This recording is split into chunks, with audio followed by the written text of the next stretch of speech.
Check 1 2. 1 2. 1 2.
1 2. Check 1 2.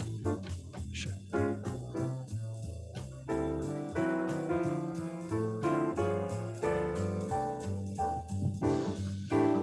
Ladies and gentlemen, another reminder that we are starting in just a few moments. I can see the online community saying that they're ready, and those of us in the room are as well. Please bear with us a few moments more, and we'll be going live and giving you sound. I know some of you are saying that you're struggling to get the sound, but everything is coming together. So please give us a few moments in the room and online, and we'll be starting the program in just a few minutes. Thank you.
Ladies and gentlemen, please settle down.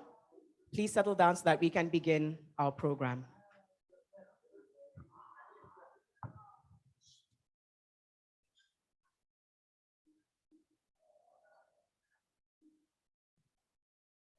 Professor Colette Suda, Principal Secretary, State Department for Gender, Ministry of Public Service and Gender, Senior Citizen Affairs and Special Programs, government representatives, donors, CSO partners, academia, private sector, all protocols observed. Good evening.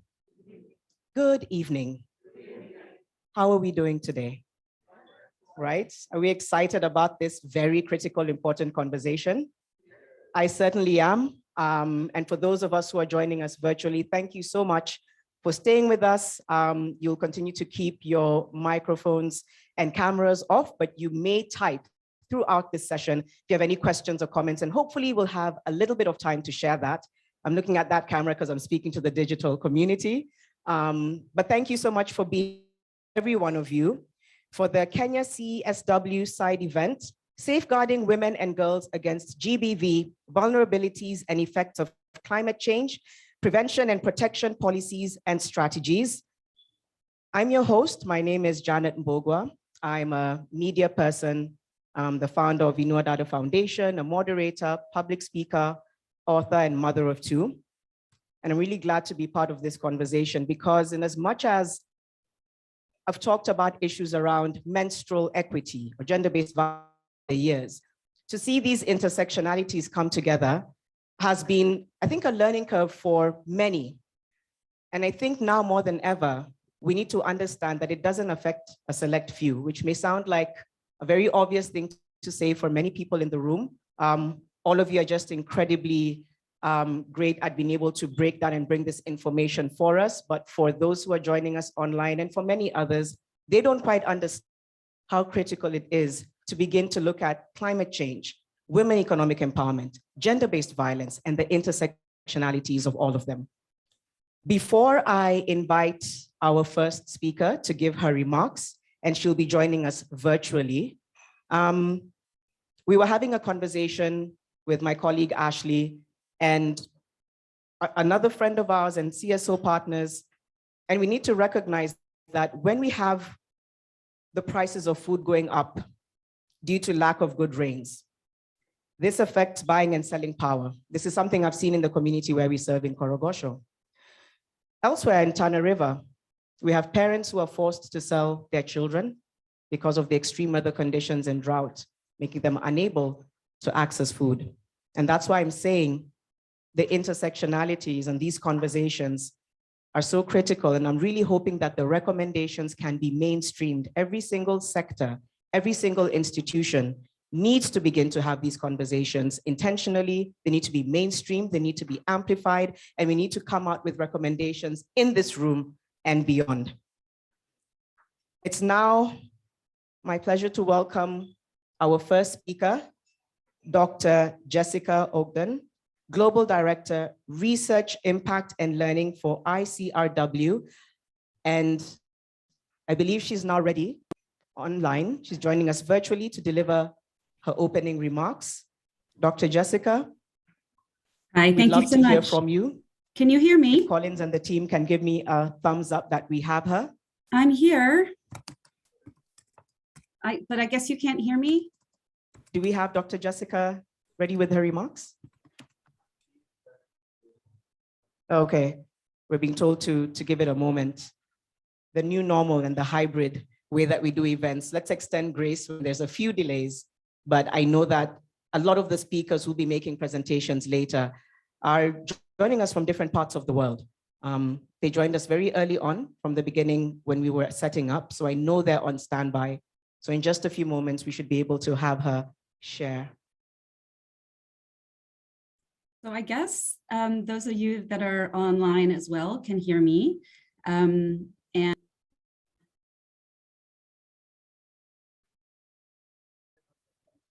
we can hear you Dr. Jessica, if you can please continue with your remarks. Great. I'm so sorry. I'm not quite sure what's happened, but thank you for your patience, everyone, and for the call for grace, which we all do need to extend to ourselves and each other. I can't put my video on for some reason, so you will just have to deal with my dulcet tones here. Coming from above. So good evening, everyone. Good afternoon and good morning. I'm deeply honored for the opportunity to join this critical event, which covers some of the most important and concerning issues of our time. My thanks to our hosts at the State Department of Gender, my own dear colleagues at ICRW Africa, and the members of the Women's Economic Empowerment Kenya Community of Practice, which is generously supported by the Bill and Melinda Gates Foundation, and whose important work you'll be hearing more about today. Thank you so much for the invitation. So gender-based violence, as everyone in this room knows, is a human rights violation that occurs globally. Women and girls everywhere are at risk. Gender-based violence is a practice, a tool really, used by those with power to control, subdue, marginalize, and silence those without power or with less power. In fact, we use the term gender-based violence rather than simply violence against women and girls to communicate the role that power dynamics, grounded in unequal gender norms, play to create the fertile ground on which GBV exists and persists in all societies. We know that those who perpetrate GBV take advantage of circumstances of vulnerability. GBV and other vulnerabilities are deeply intertwined and interconnected.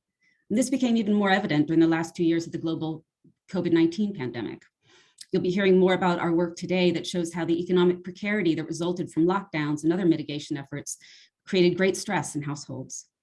In too many circumstances, this caused stress among men, and it was particularly men, who were violent before the lockdown, and even some of those who weren't, to lash out at those in their households with less power to resist, often women and girls. We know that the problem was exacerbated because women and girls were forced then to remain with their abusers, cut off from support, denied escape, and unable to access supportive services. Where social instability exists, gender inequality and the practices that result from it thrive. Let's try and start my video, see if that happens. This is no less true in communities hard hit by the effects of climate change. There are myriad ways in which climate change increases the vulnerability of women and girls to gender-based violence, and you'll be hearing a lot more about that later this evening. But we know that in many societies, women and girls are responsible for collecting water and fuel for their families that they need to survive. And as the planet heats up, women and girls have to travel greater distances to obtain these resources, often traveling on foot and outside their own communities of relative safety to areas where they have fewer supports and are vulnerable to attack by strangers, including in fragile and conflict-affected areas, soldiers and our security forces. As we saw so vividly with COVID-19, we also know that climate change enhances the economic precarity of households and families, elevating stress and feelings of helplessness that can also cause some to abuse those more physically and are socially vulnerable. And finally, climate change displaces people. And we know that people on the move, often in very dire circumstances, experience greater risks of violence than those that are able to remain in their homes and communities. But ending gender-based violence is possible, even as we struggle as a global community to cool our planet. But as Kenya and colleagues remind us, to realize that outcome, we need to shift the social conditions that hold the problem in place. We need structural change, including supportive policies, practices, and resource flows. We also need relational change, cultivating greater connection and communication among and between people in the system, and more equitably distributing decision-making power, authority, and influence. And finally, we need to shift the habits of thought, what these authors call our mental models, our deeply held beliefs and assumptions and taken for granted ways of moving in the world that influence how we think, what we do, and who we include or exclude from the table. With this framework in mind, I predict that the most effective and powerful solutions to the sticky problems of GBV and climate change will be those that recognize and take into account the ways in which they intersect with each other and with other vulnerabilities. And I believe that in order to fully realize a cooler, safer future for all, it will be critical to center the experiences of those most profoundly affected by both women and girls. So what does that mean? First of all, it means that women need to be at the solution building and decision-making table. We need women in leadership roles at all levels of government and civil society. When women lead, dynamic coalitions emerge and gain strength, and strong solutions are born. Secondly, women need to be supported and resourced to do the work. This includes paying them well and fairly, and it includes creating and implementing laws and policies that support women's leadership and engagement, including affordable and high-quality childcare and other programs that alleviate women's burden of unpaid care work that for too long have starved the world of their vital contributions. It also means ensuring that women have access to quality health care, including comprehensive sexual and reproductive health services. And finally, we need to wake ourselves up and reflect upon how our own biases, our own internal gendered norms and expectations are holding us back from creating, visioning, and manifesting a vision of the world in which women and girls are truly free from the fear of violence, and where the best ideas, regardless of where or who they come from, are being heard, valued, and implemented.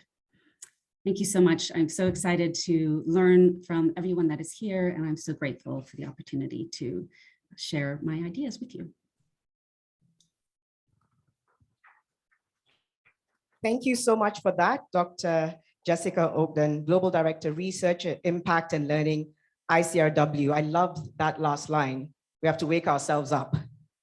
And I think that's where it really begins to hit home, because sometimes we feel as though these conversations and solutions are for a select few, when each of us has our own call to action. So please, let's wake ourselves up to the realities around unpaid care work, the safety of children and girls being compromised every day when they're carrying out tasks like going to fetch water. And let's internalize and look at our own privilege and think through our own stereotypes and then learn as much as we can so that we're also playing an active role in addressing these issues. Our next speaker is in the room, Ms. Nyakan June, CEO and founder of Timeless Women of Wonder. Let's give her a round of applause as she makes her way to the podium. Welcome.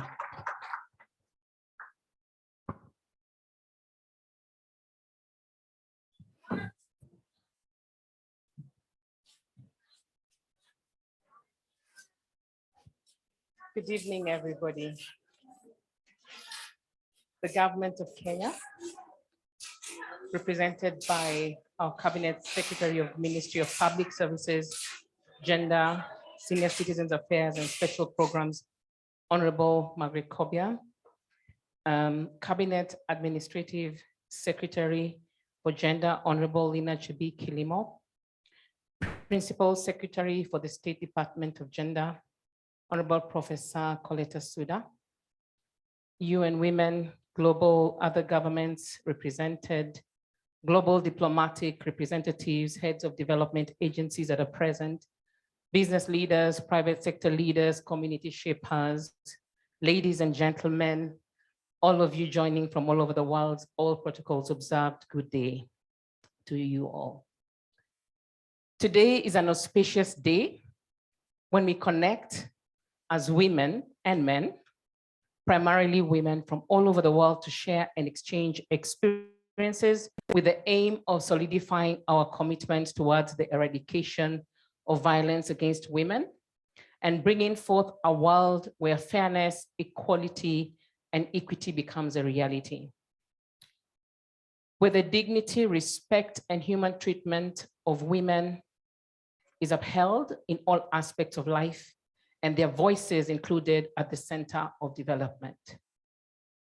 Allow me here to strongly oppose the treatment of our fellow woman in recent days by motorcycles in Kenya known as border borders.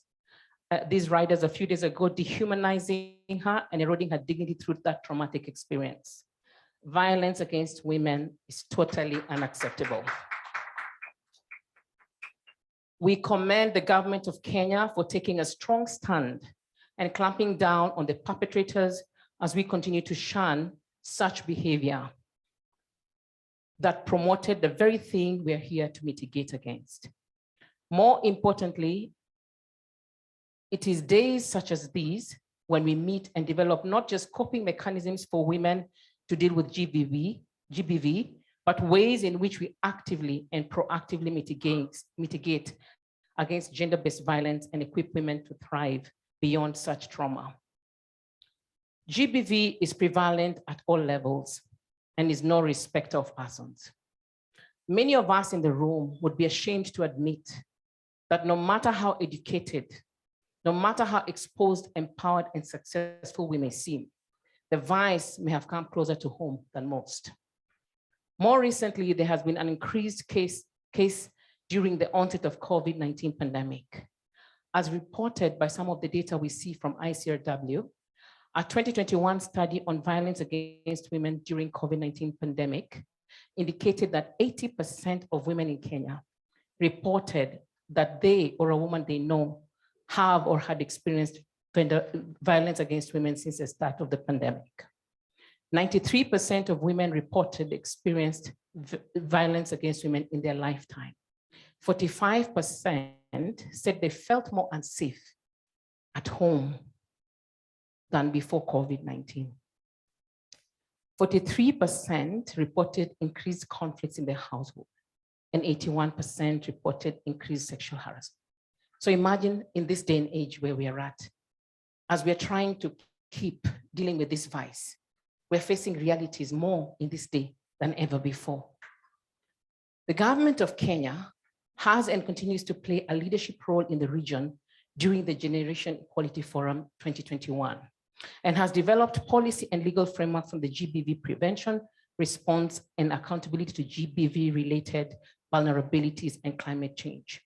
It is good for us to recognize that government is doing something. We can't take it for granted, because if we don't have support from the top level, we cannot beat this vice. And which is why my background begins with highlighting the work that is being done at national government. In June 2021, the government of Kenya made 12 commitments to end GBV, including sexual violence, by 2026. Amongst those 12 commitments, there was 3 that I just want to mention because that is the point in which TWOW, the Timeless Women of Wonder, is making our interventions. Among those 12 was to establish GBV Survivors Fund for economic empowerment, to establish GBV prevention and response in crisis situations such as COVID-19, humanitarian context, and related situations, and collaboration with non-state actors in the intervention of gender-based violence. I think we need to clap, especially for that last point, because if we don't collaborate and hold hands together, we cannot be able, not just to beat this particular one thing, but we cannot be able to empower women effectively and optimally, right? So for the national government to decide that they're going to collaborate with other non-state actors to be able to put together whatever resources it takes to be able to see women's voices at the center of development cannot be taken lightly, because otherwise we end up just groping in the dark and fighting against the grain, okay?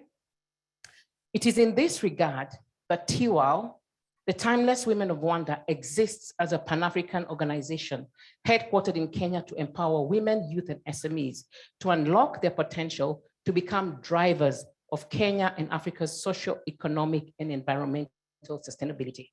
The focus of this year's CSW 66 focuses on the role of women in dealing with environmental sustainability, disaster mitigation, risk mitigation, the effects of climate change. So we need more and more to be seeing how we have a holistic approach in our women economic empowerment models, right? TWOW's niche is to bridge the gap between policy and action to the ground, positioning itself as an implementer of strategies and models that actualize the results and the impact we seek to see. Studies show that women's vulnerabilities in areas such as GBV are increased by socioeconomic stresses, such as financial hardship, lack of employment, food insecurity, and significant negative on women's experiences of safety, violence, emotional, and mental well-being. Once women escape the triggers and sources of the GBV and have accessed psychological and physiological help, then what? Then what? Because we can go and get them out of perpetrators. We can help them to deal with the triggers and the psychological effects. But if we don't go beyond that, it is very highly likely that they will fall back into the very situations that expose them to the violence. In existing unions, if they are not economically empowered to cope with the demanding future ahead, they are likely to fall back into the hands of their perpetrators. In existing unions, marriages, right?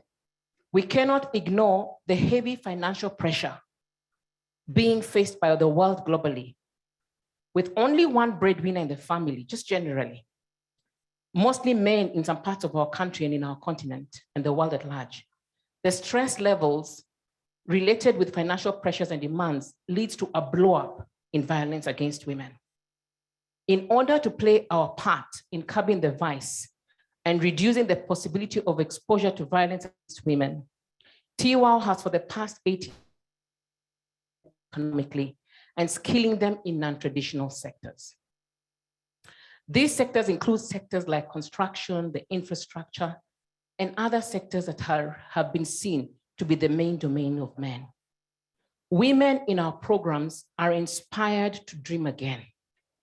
So we call the program Unveil Her Star. The women know that they can be anything they want to dream they can be. They know that they can access work in these sectors that have previously been a domain for men alone, but sectors which present significant opportunities for higher income and better quality of life for their families.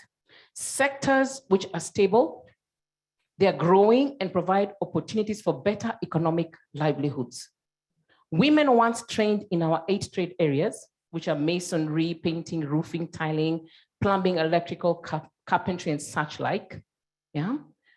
They will now, at the entry level of the sector as artisans, earn between $8.5 to $15 a day.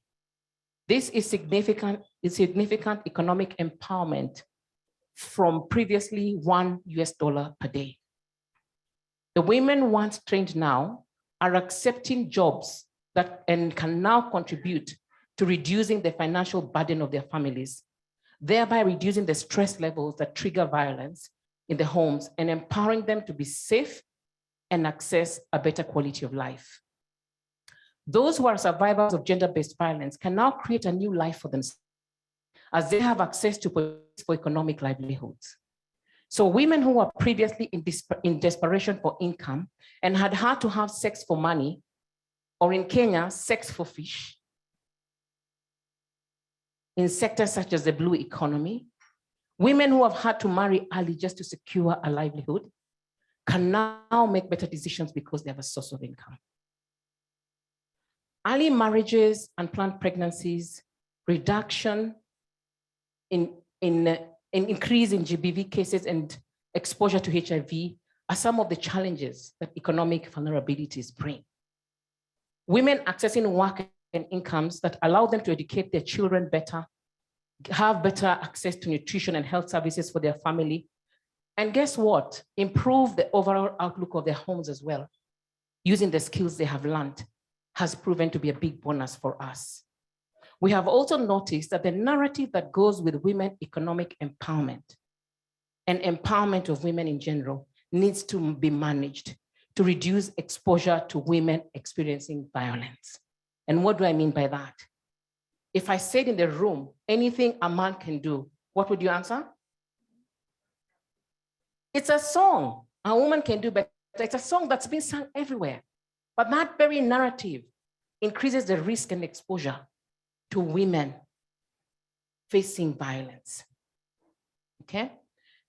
While intended to inspire women to aspire to do anything, especially in the African context, it has been proven to be a narrative that sparks negative competition between men and women at all levels. And this thereby exposes women to violence and mental abuse when they begin to make great achievements in their areas of calling. Okay? So in our programs at TWOW, the involvement of men as bridges has been a great factor for our success with the over 30,000 women who have been skilled in the construction sector.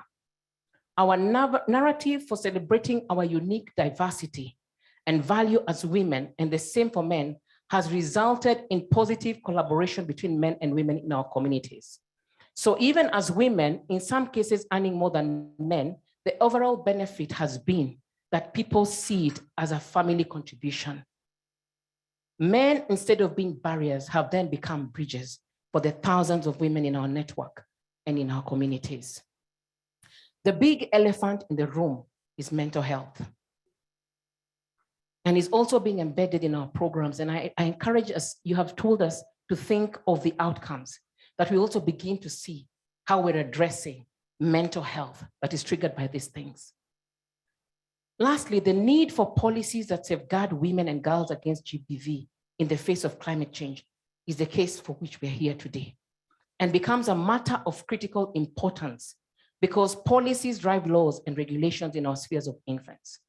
With a lot of things that I've shared sounding all good, and while the opportunities for women to thrive economically in non-traditional sectors exist, these sectors are not ready for women's active and effective participation. The regulations for certification and related costs in the sectors are prohibitive. The licensing requirements for contractors in these sectors require that women have capital and assets that are out of reach for most. The kits and protective gear and harnesses in the sector are not designed for women's bodies. Okay? Sexual harassment is prevalent in these sectors, a matter that puts women off. The conducive environment for women's optimal engagement in light of the need for childcare and maternal health needs isn't at all near to being addressed. These girls and women who have been skilled require affirmative action in order to access work and do business in these sectors. The mindset of the sector also needs to be addressed, as most men think that women's role in these sectors is to provide food, entertainment, and hospitality. The creation of a protective and enabling environment for women can only be achieved through favorable affirmative action on laws, regulations, and policies that enable women to be protected and access work in these non-traditional sectors. I had hoped there was going to be a video, but at some point you will see the work we have done with these women. And we need to be able to look for a way to allow women to prosper holistically. I wish to thank the government of Kenya, who has been a partner for TIWA all these years, and also thank the government of Kenya and ICRW for putting together a forum for this very important discussion, so that we can be able to take outcomes that will not just change lives for women here in Kenya, but globally. Because if we can be able to influence from what we're learning or what we're sharing, an approach that helps women beyond Kenya, this will be really great. As we connect globally during this side event, I wish to invite all of us to have a mindset of collaboration for the maximum support and empowerment of women and girls, and the commitment towards eradicating gender-based violence and securing an environment that is for our prosperity. Thank you so much.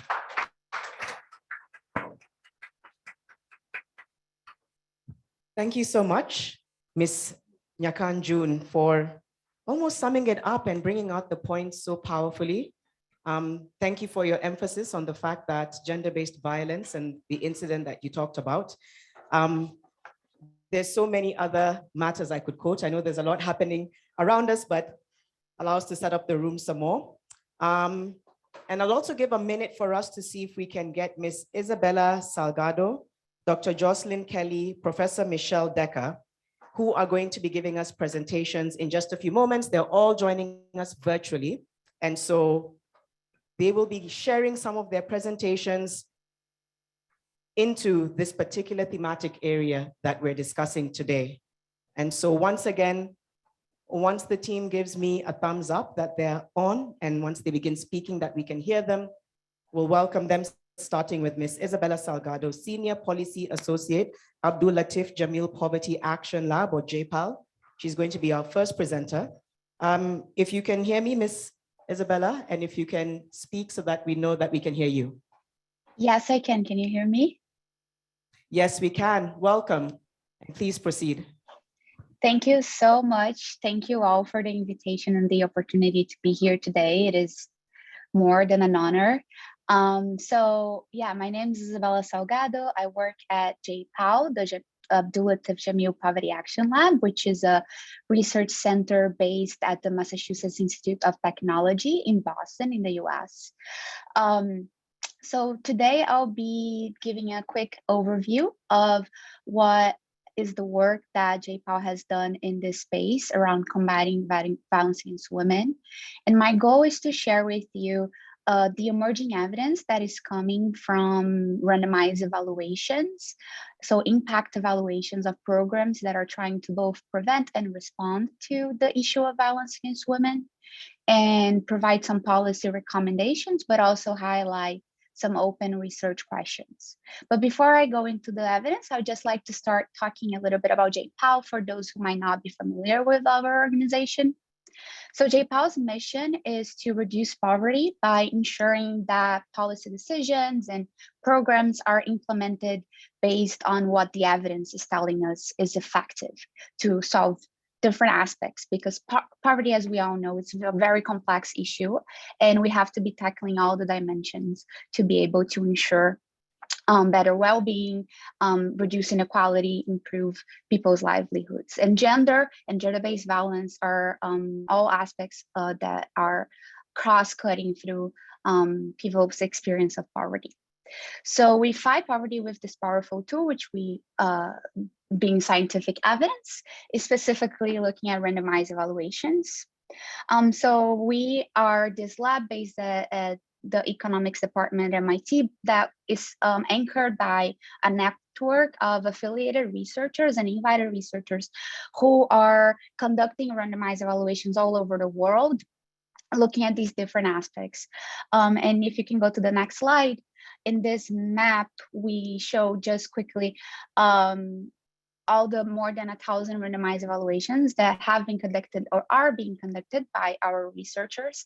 And we have offices, JPAL has offices across different continents in which staff is located and based to work with policymakers and implementers to try to digest the results and evidence coming out from these different evaluations, to try to support local leaders to use that evidence in better implementing more effective programs that actually work to change the outcomes, to generate results in the areas that they are interested in. So as you can see on the bottom, we have different areas of work in which we categorize and specialize in, from the more traditional development fields, agricultural, education, but also we're looking at gender, we're looking at crime and violence, we're looking at climate change.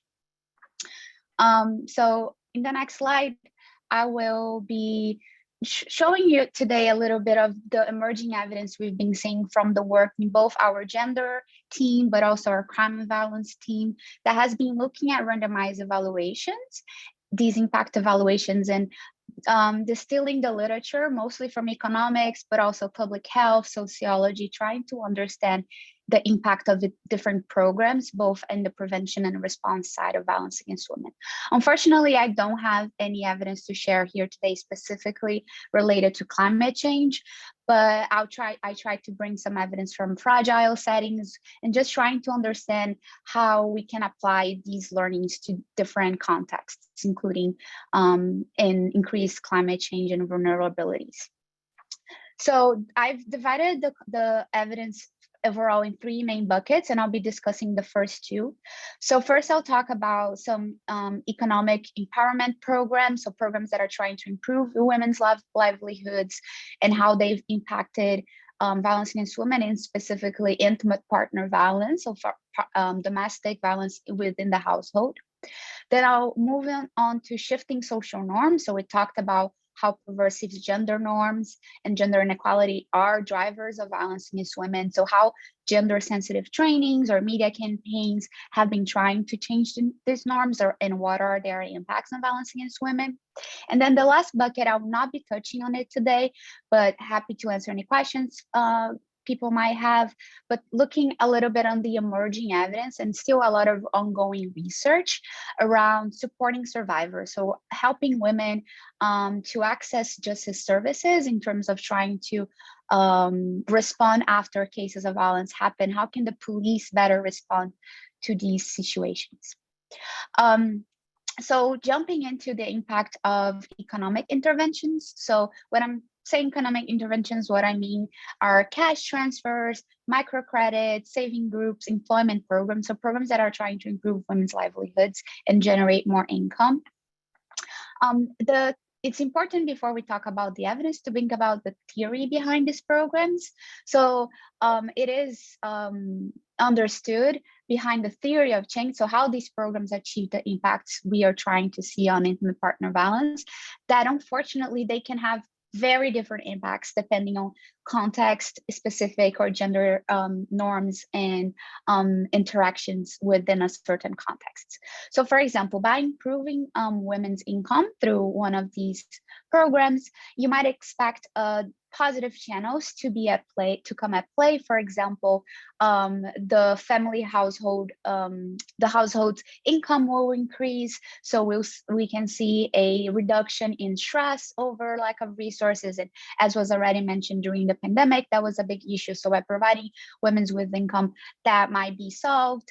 Another potential channel is that women feel more empowered. They have a more say in the household, they have more decision-making power in the household. All those are positive channels through which intimate partner violence can reduce due to a program like that.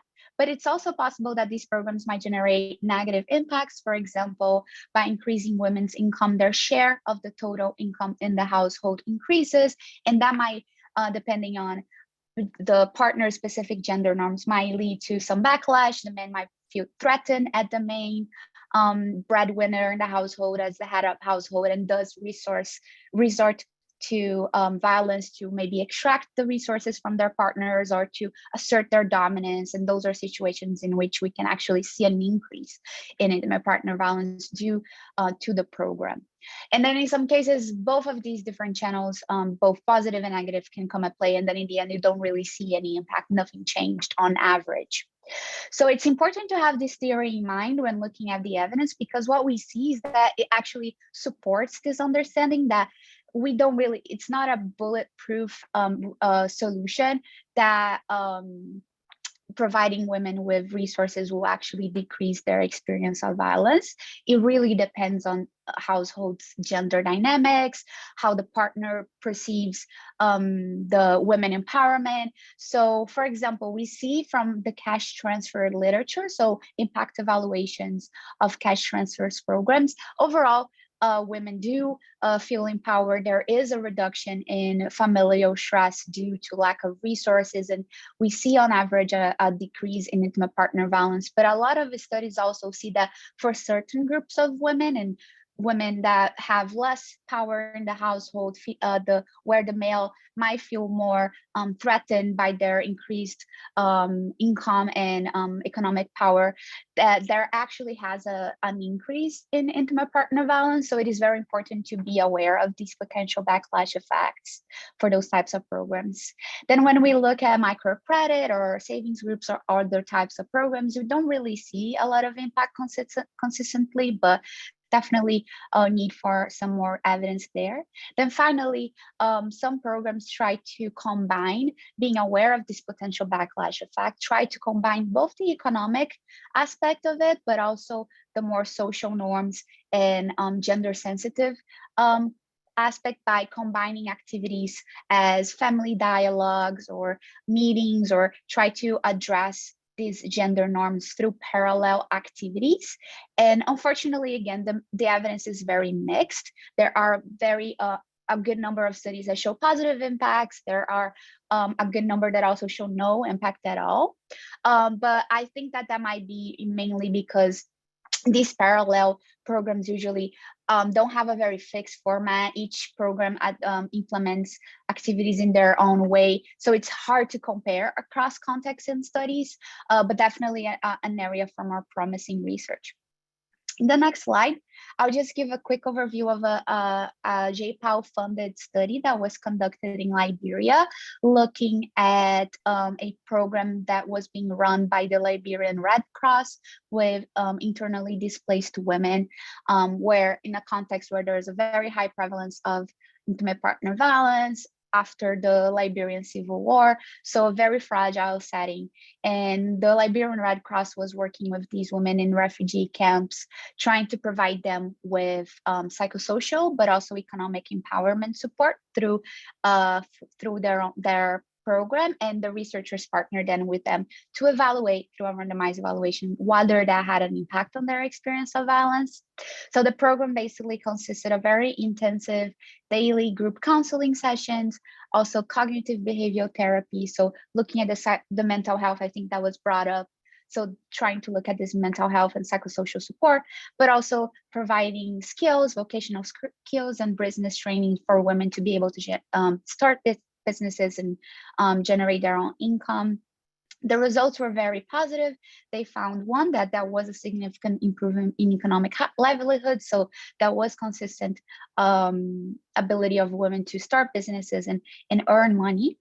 But also thanks to the combined interventions, we also saw a reduction in emotional and physical IPV by 37 and 58%. Respectively, but no change in sexual IPV. So again, looking at different forms of violence that women experience, maybe some forms of violence we can try to address, but maybe others are more hard to change. Then finally, why they see this result, they think it's because that was, again, this changing social norms. So changing acceptance of this form of violence, since women were more empowered psychosocially. So they had this mental health support to be able to overcome these obstacles. So that's a good example. But in the next slide now, I will try to talk about another bucket of the evidence. Can you skip the slide, please? I'm sorry, I still see the same slide. Maybe I can keep going then without the slides.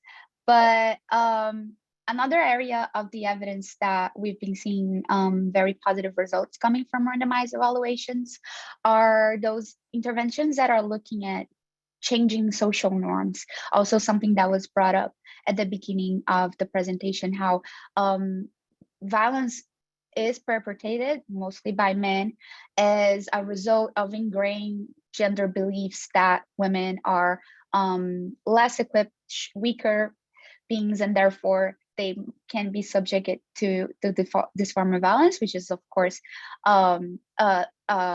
disrespect of human rights, and especially women's rights. So programs are also trying to address those norms and make men and communities think about how they can try to be less violent and respect women. So two different types of interventions we've been seeing come out of this literature are first gender trainings. So those are basically therapy sessions or group discussion sessions in which participants go through activities and role playing and try to understand their own norms around gender and shift these understandings towards more equitable, more healthy relationships between men and women. And in Bangladesh, in Cote d'Ivoire, in Ethiopia, and in Rwanda, researchers have seen a very positive results coming out of these activities. Usually there is an effect in reducing intimate partner violence and also improving women's self-confidence and well-being. So again, it is important to think about the format of these interventions and how to make them relevant to specific contexts, but we see very promising results coming from there. And then another area of research that we've been seeing more and more promising results are media campaigns, specifically.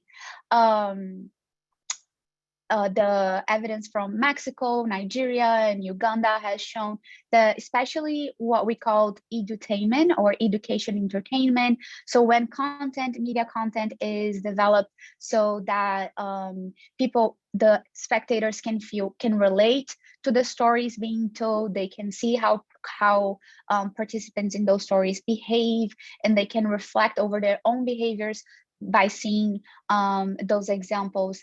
They find that also has consistently changed acceptance of this form of violence, in some cases even reduced incidence of violences. So for example, we have a evaluation run by GPAL researchers in Uganda that found that by introducing short vignettes, short videos showing situations of violence against women and how people in those situations reacted to those cases. They added those vignettes to the intermission of a film festival. So they held these large film festivals, and between movies, they showed people these little videos telling the story of a couple and how the woman was subject to violence. And in many cases, no one did anything. That there is this understanding in some communities that you shouldn't be meddling in the affairs of others. You shouldn't be reporting this form of violence. No one will believe you. So they showed that that was not true, that it's important to intervene. It's important to report these cases of violence. And what they found afterwards was that there was overall a reduction in incidents. So in villages where they screened those videos compared to villages where those videos were not screened, they found that there was a reduction of 25% of women reporting having suffered any type of violence, which is very positive. And then finally, they also found that women were more willing to report when asked if they would. Women said yes, they would report cases of violence. So there's also a positive effect on encouraging reporting, which is an obstacle to be able to tackle this issue. But one interesting finding from this study is that there was no change in the acceptance of violence. So when asked if violence against women is justifiable, it's okay for a husband to beat his wife, overall there were no changes, and unfortunately these more ingrained attitudes didn't change just with the video campaign. So again, showing that maybe this is not the best avenue to changing these beliefs. Maybe some complementary interventions are needed, but overall, just in terms of changing their behavior, in terms of willingness to report, or even men's behavior towards perpetrating this form of violence, that might be an effective avenue. Then finally, looking at the policy takeaways, just to close today,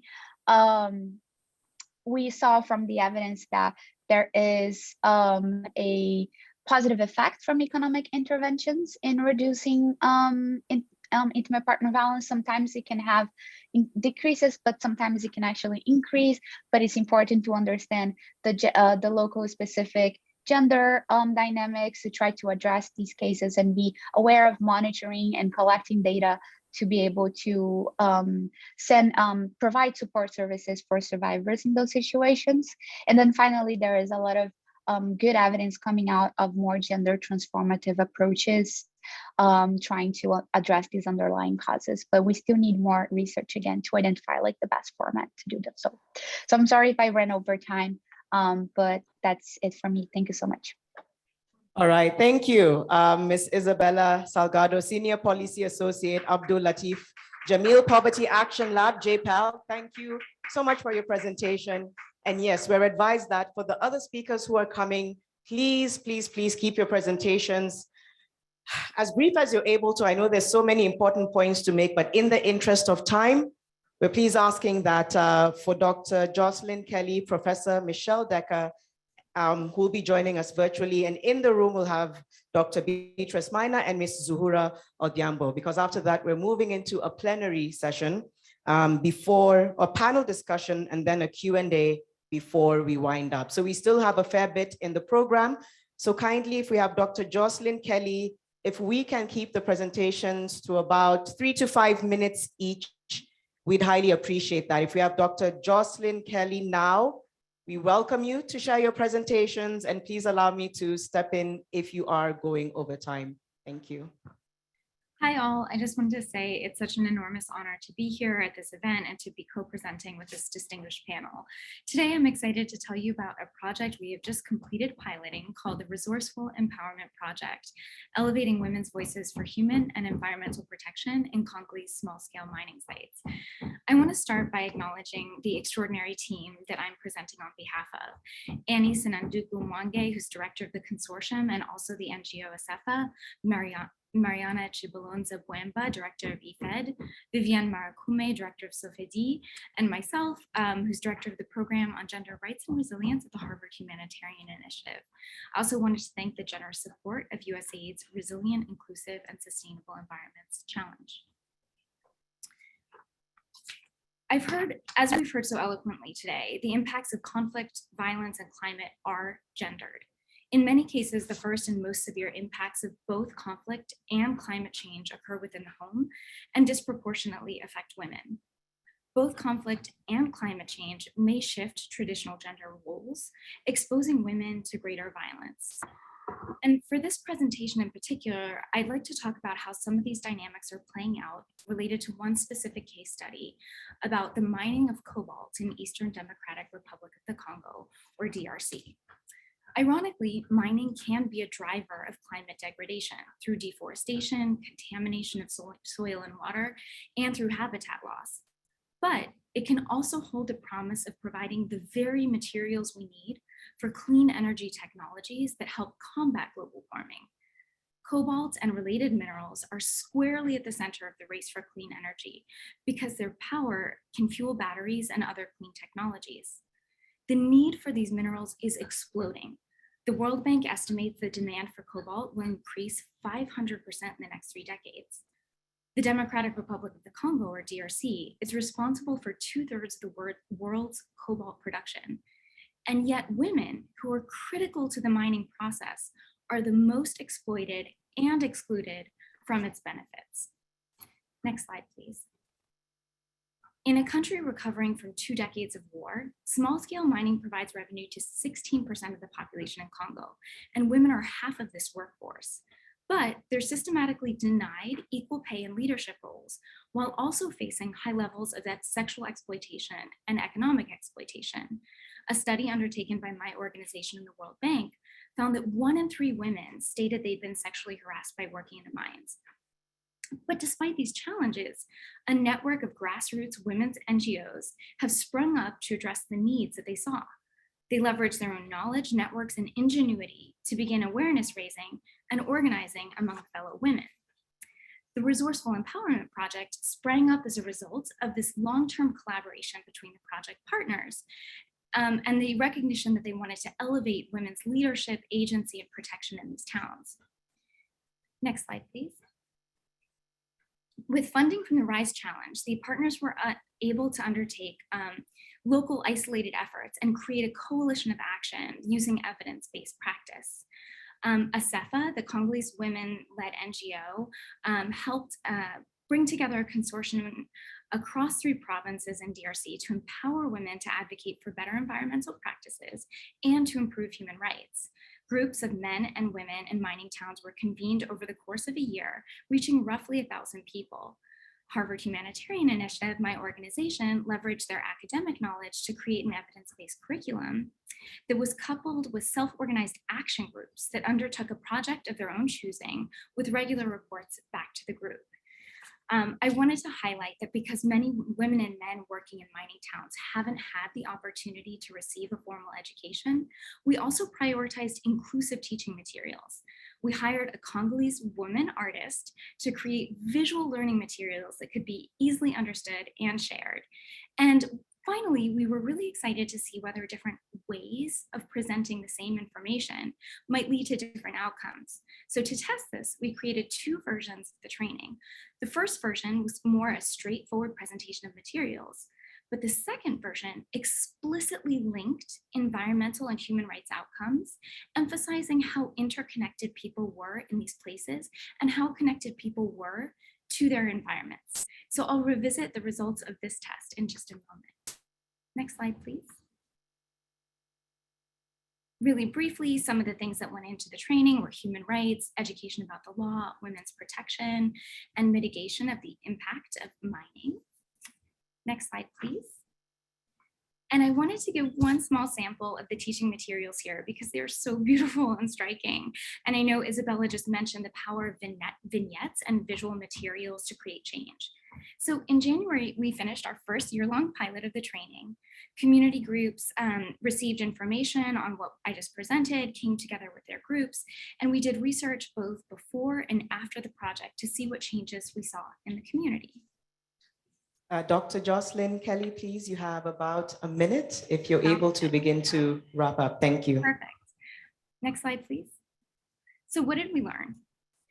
You can go ahead and advance again. Across both curricula, participants receiving the training showed positive changes in key indicators. Women being refused work fell from 26% to 10%. Agreement that men and women deserved equal pay increased from roughly half to 64%. And scores related to the measurement of agreement to the importance of gender equity also increased intensely. In many cases, the training also closed the gaps between women's understanding of their own rights and men's understanding of those rights as well. Next slide, please. We also saw very intensely and significantly increased knowledge and support of actions to increase protection of the environment. Next slide. Results from the action groups were really striking. Men and women helped each other undertake some of the least pleasant and most difficult tasks in the mining sites. Male champions encouraged the creation of women's cooperatives and supported women's leadership. And community members advocated for equal pay among men and women. Next slide, please. Finally, I'll just note that version 2 of the curriculum significantly improved outcomes for women related to violence. And so we see that really emphasizing the interconnectedness of women's rights and environmental rights can actually have this positive virtuous cycle where we see increased agreement for both women's protection as well as agreement for the importance of protecting the environment. And I'll just close by talking really briefly about some of the lessons learned and policy implications. Put simply, the efforts to address climate change will fail if they don't include women. As a result of this project, we found the link between the protection of women and the protection of the environment holds a lot of promise and may actually work together in a virtuous cycle. We should acknowledge that, some of the most valuable resources the world has are not only these kinds of minerals, but also these extraordinary women's leaders who are taking the lead on climate action. Thank you. Thank you so much. We can appreciate her, Dr. Jocelyn Kelly, Director, Gender Rights and Resilience, Harvard Humanitarian Initiative. Next, we have Professor Michelle Decker, Director, Women's Health and Rights Program, Center for Public Health and Human Rights, Johns Hopkins Bloomberg School of Public Health, to also share her remarks. Thank you. Thank you so much. I am so thrilled to be here in this really distinguished panel of speakers. And I actually have just returned from Nairobi early this week, so I wish I were with all of you in person. I am a professor at Johns Hopkins. I have really the pleasure and honor of leading a portfolio of research specifically on gender-based violence globally and also very much focused on Kenya. I've had the pleasure of working with various community partners and leadership at ICRHK and the KU Hub, which you'll be hearing from later today, really moving the field forward on prevalence, incidence, as well as effective intervention. So I'm pleased to share some of our hot off the press data with you today. What I'm going to hone in on for you today is our recent data specifically focused on gender-based violence among young women and girls. We've been working on a cohort study over the past 3 years, very much focused on the needs of unmarried youth in Nairobi. You can see some of the details here.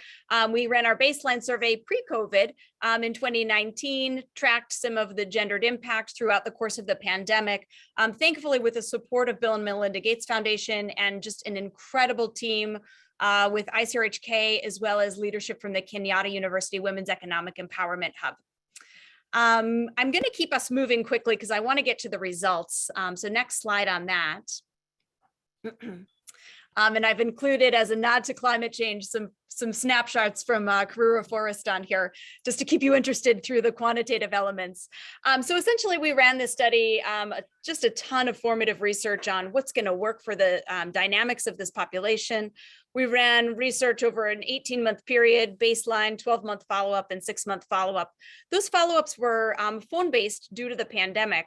And of course, we embedded those ethical protections and the training consistent with GBV best practices, obviously essential in this type of work. And I'll pepper in a couple of our qualitative quotes from this as well. Next slide.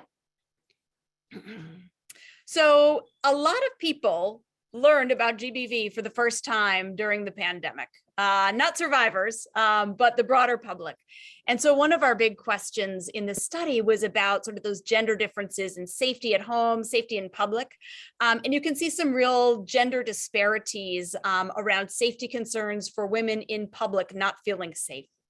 Both men and women were feeling fairly safe at home. And then when I show you some of the results on their experiences, you can see that this is really colored by experiences of violence, both from intimate partners as well as strangers, non-partner sexual violence.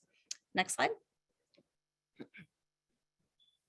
So one of the primary results from this study is that the partners are actually primary perpetrators of sexual violence against young women. Those of us that have been working with large-scale data sources, demographic and health survey, PMA, other types of sources globally, we've known this in the field since the WHO multi-country study. And it's true here, and it was true during COVID as well. A lot of the narrative is around non-partner sexual violence. It's very problematic. But when we look at prevalence, when we look at the prevalence data, what you see here is the non-partner sexual violence in the green. We're looking at past year only, and you can see just visually that red circle specific to partner sexual violence is much larger. So when we're talking about sexual violence, we've got to be talking about partners. It's not just stranger danger, it's very much the relationships, married or unmarried, that young people are having. You can as well see that some of the dynamics on these curfews actually amplified risk, not only from strangers, but potentially from known perpetrators and known partners as well. These curfews are restricting movement and they're restricting mobilization. So when we think about large scale disruptions like COVID, like climate change, we need to be attentive to some of these dynamics. Next slide.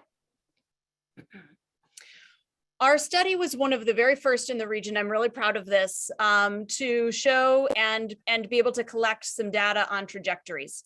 A lot of the data, as we heard beautifully from Isabella in the field, is very much about sort of that point prevalence, point in time prevalence. And here we were able to really understand there are a lot of questions about like, how steady is that risk? Are people moving in and out? What drives people to have an experience of violence, but then move to safety? And what you can see here, which was fascinating over 18 months, the prevalence was actually quite stable over time. It was about 17% at each time point, and I'm talking about physical or sexual intimate partner violence against adolescent girls and young women.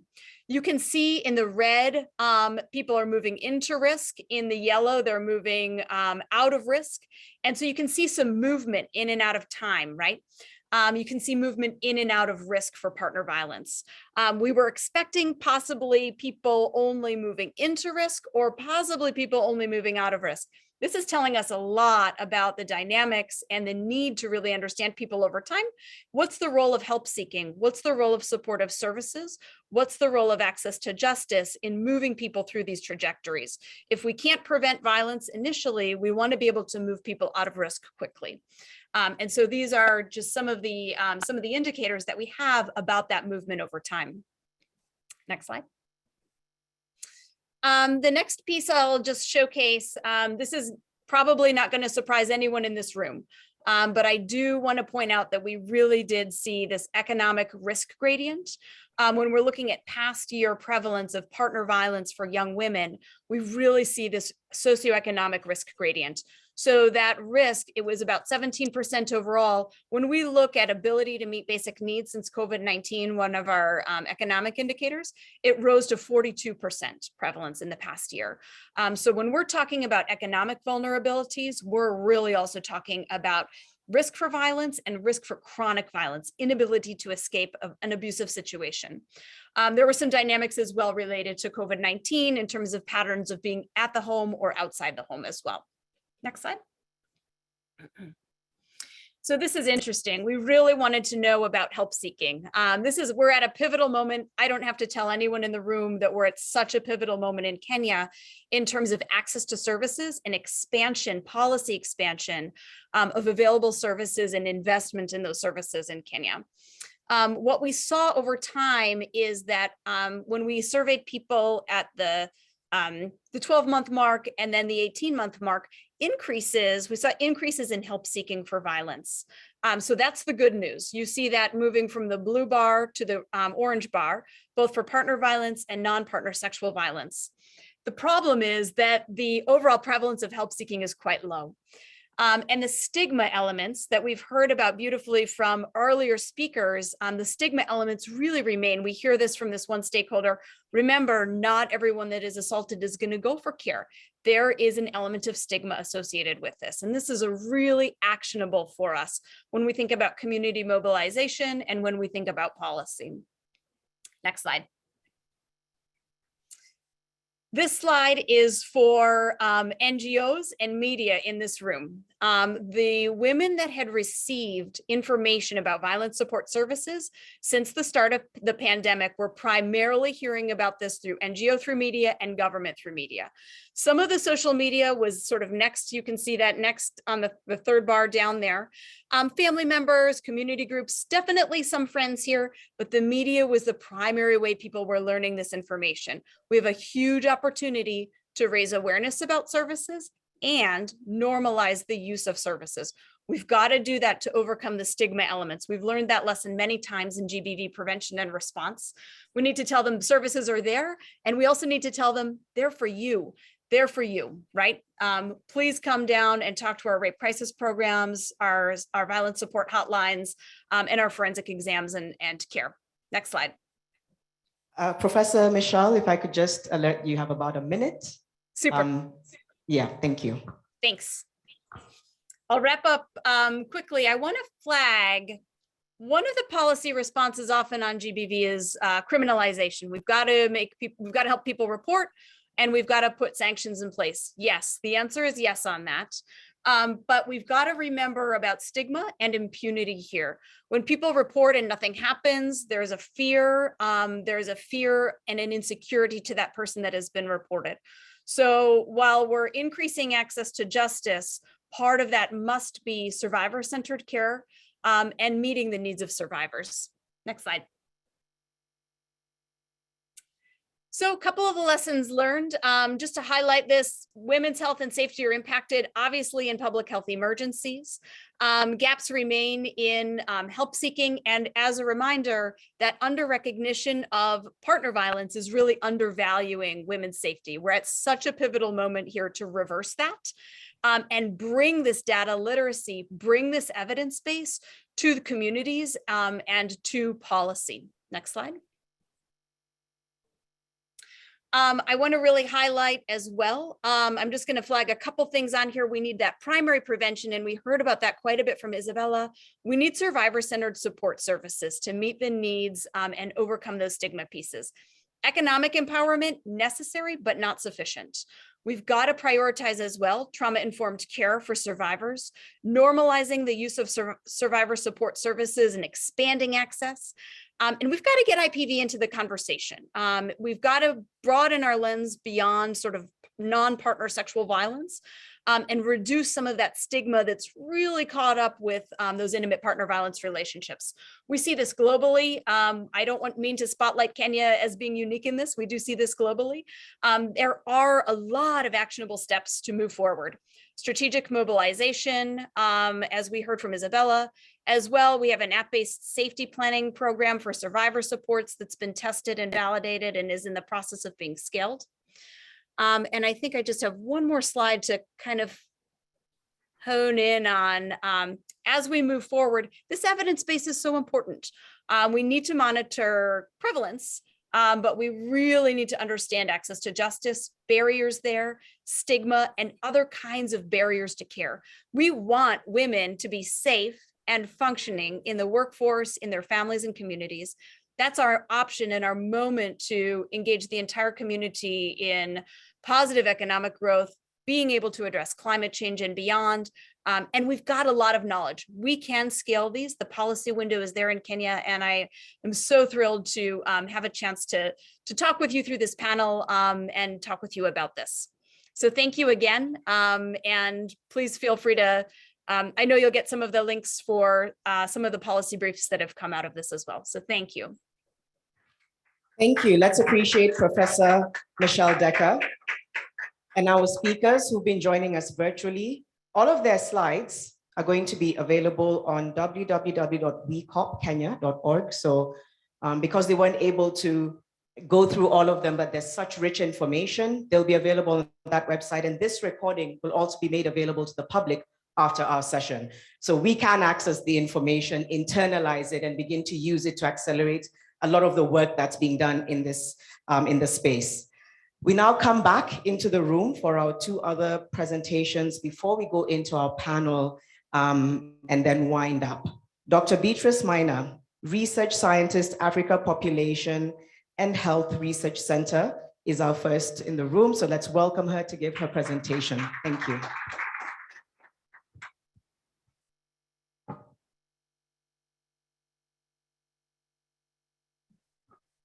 Thank you. I'm not able to see my slides from here, so I don't know how that will work. Let me see if I can bring my laptop as well.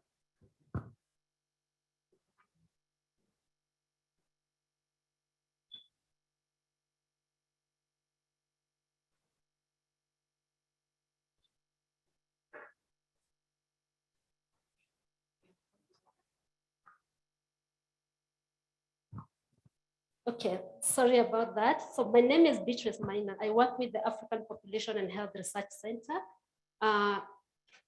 In short, we call it APHRC.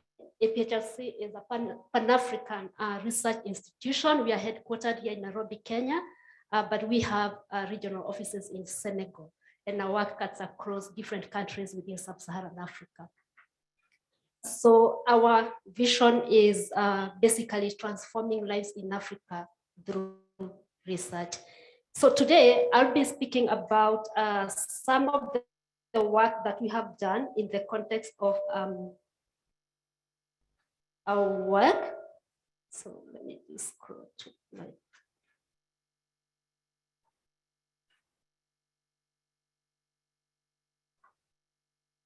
Sorry. Yes. Sorry about that. So I'll talk about some of the work that we've done, and this is around male engagement in addressing violence against women and girls. As we are aware, a lot of violence is entrenched in gender inequalities, and most of the perpetrators, as we've seen from our research, comes from men or the males. And so it is important to bring them on board as we talk about issues of addressing violence against women and girls. We've said that violence against women and girls is a violation of human rights, and it encompasses violence that results to or likely to result to physical, sexual, and psychological harm to women and girls. And there are many forms of violence against women and girls. Inequitable social, cultural, and gender norms create gender power dynamics that perpetuate violence against women and girls. And this power dynamics gives women and girls a subordinate position or status, and thus lacking agency to control control over their lives. To put this in context, globally, 1 in 3 women have experienced intimate or non-intimate partner violence. And this varies regionally, nationally, and subnationally. If we come to Kenya and use the 2014 Kenya Demographic and Health Survey data, which, and I hope you can hear me, I know there's some interruption, which is quite outdated, but gives us a glimpse of this kind of prevalence. 41% of women and girls who have ever been in a relationship have experienced IPV or intimate partner violence. When we talk about female genital mutilation, and this is data from UNICEF, about 200 million girls and women globally are at risk of FGM. And this data focused on 30 countries where data is available. In Kenya, about 1 in 5 women and girls have had or have experienced some form of FGM. There are different forms of FGM. Now, if you look at these figures, if you look at these figures, it means that for us to be able to address or to meet the targets of SDG 5, which is basically on gender equality. Target 2 is eliminating violence against women and girls in public and private spheres. And target 3 is about eliminating harmful practices. We are still quite lagging behind, and there is a lot that needs to be done. So it's on this basis that we conducted a scoping review of existing literature in sub-Saharan Africa to look at, one, what are the social norms that perpetuate violence against women and girls? What programs have engaged males, and that is men and boys, and what are the barriers and facilitators of male engagement in ending violence against women and girls, as well as harmful practices. I'll not take you through that, but maybe to note that this a lot focused on published literature, and we focus on literature that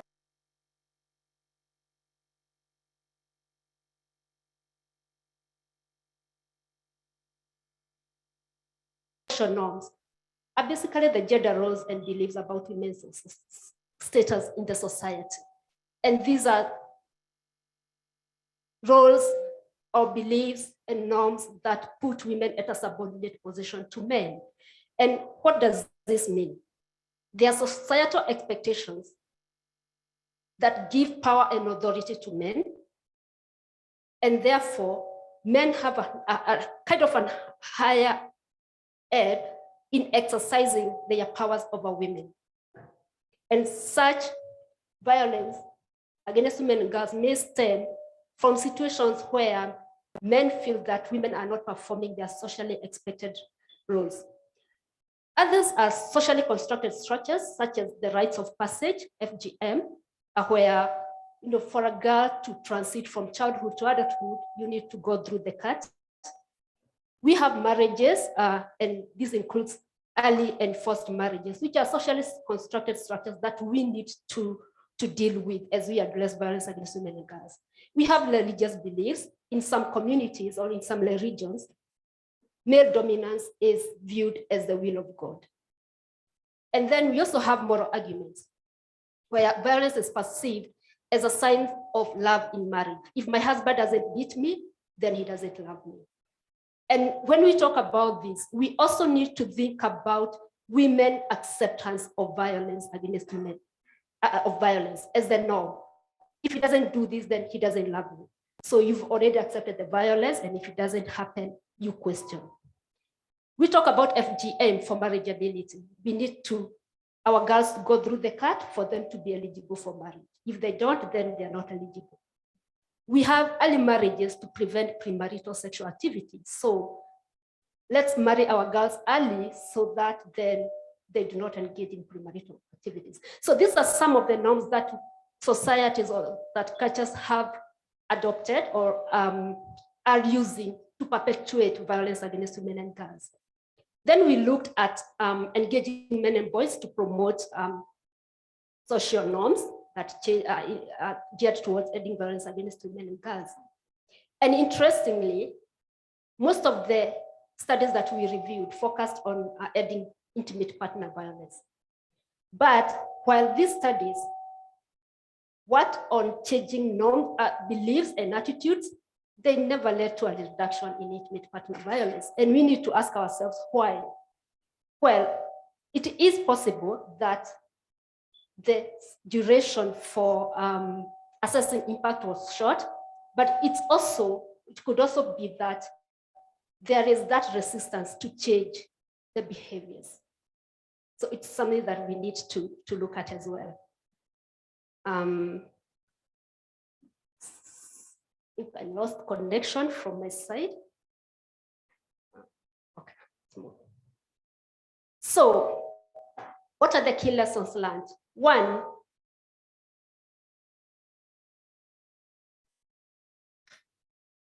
there's something that is happening on the screen that's not on my screen.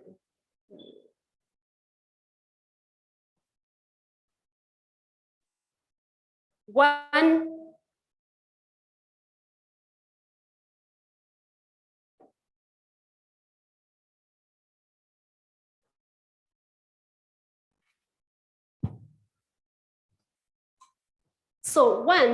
what are the lessons learned? And these, we are talking about the key challenges that impede the efforts to eliminate violence against women and girls.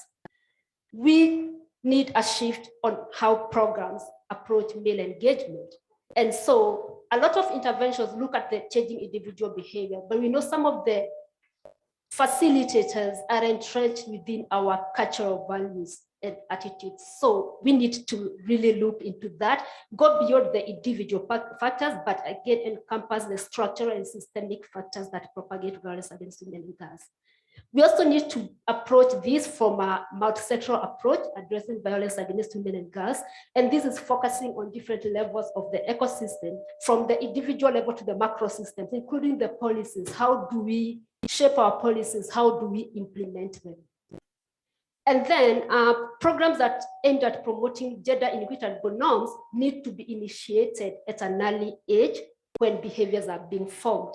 And this is because as young people grow up, they're growing up towards positive norms, norms that enhance positive attitudes towards gender equality. So it needs to come very young. In one of the studies that I've conducted, young boys at the age of 10 to 14, they are already thinking that for women, for the career women, let me say in quotes, career women or women who are working, they are competing for opportunities that culturally are for men. And so if this man doesn't have a job and sees a woman who is working, he's thinking that should have been my opportunity. And that puts the women at risk of economic violence. And then lastly, there are critical policy and program gaps in that violence against women and girls is happening in contexts where policies and programs geared towards eliminating the vices are in place. So where are we going wrong? Is it at the policy formulation? Is it at the policy implementation when perpetrators of violence are walking free in our context? And so there is a need to look into ways in which policies and frameworks on eliminating violence against women and girls can be effectively implemented. So thank you for listening. Thank you so much, Dr. Beatrice Minor, APHRC Kenya, for giving those remarks, and again, pointing out that we need to begin to shift these cultural norms from a very, very early age. And now, before we have our panel, I'd like to welcome Ms. Zuhura Odhiambo, Chair for KEPSA GBV and Mental Health Gender Subsector Board and Founder and CEO of New Revenue Solutions Africa. Let's welcome her to give a presentation before our panel. Welcome.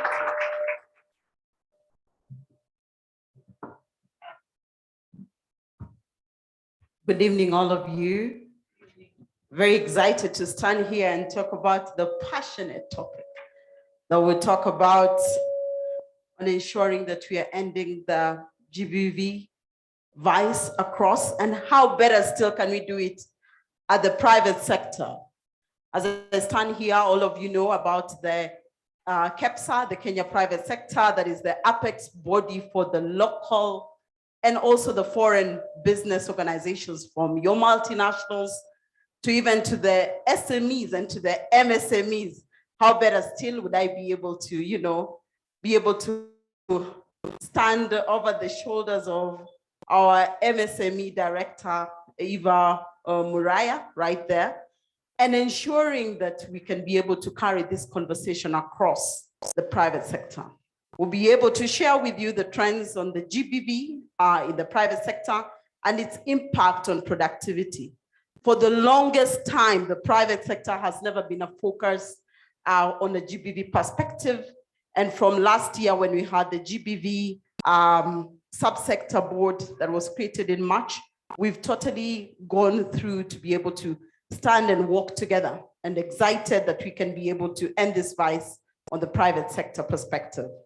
Of course, we conducted the assessment on the prevalence of GBV at the private sector, and of course, amazing analysis that came in, examining the adoption of the implementation of GBV, related laws, document GBV management and response initiatives, examining the impact of GBV on productivity in the private sector, developing the private sector position paper, and at the same time recommend the measures that are needed to build a business case on the GBV management, considering that had not been taken care of.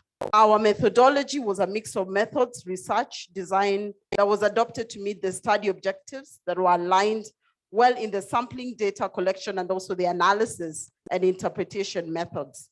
We had a sample of 200 respondents, that is 105 employees and 95 employers from the private sector who are acquired through stratified random sampling and was engaged in the quantitative data collection.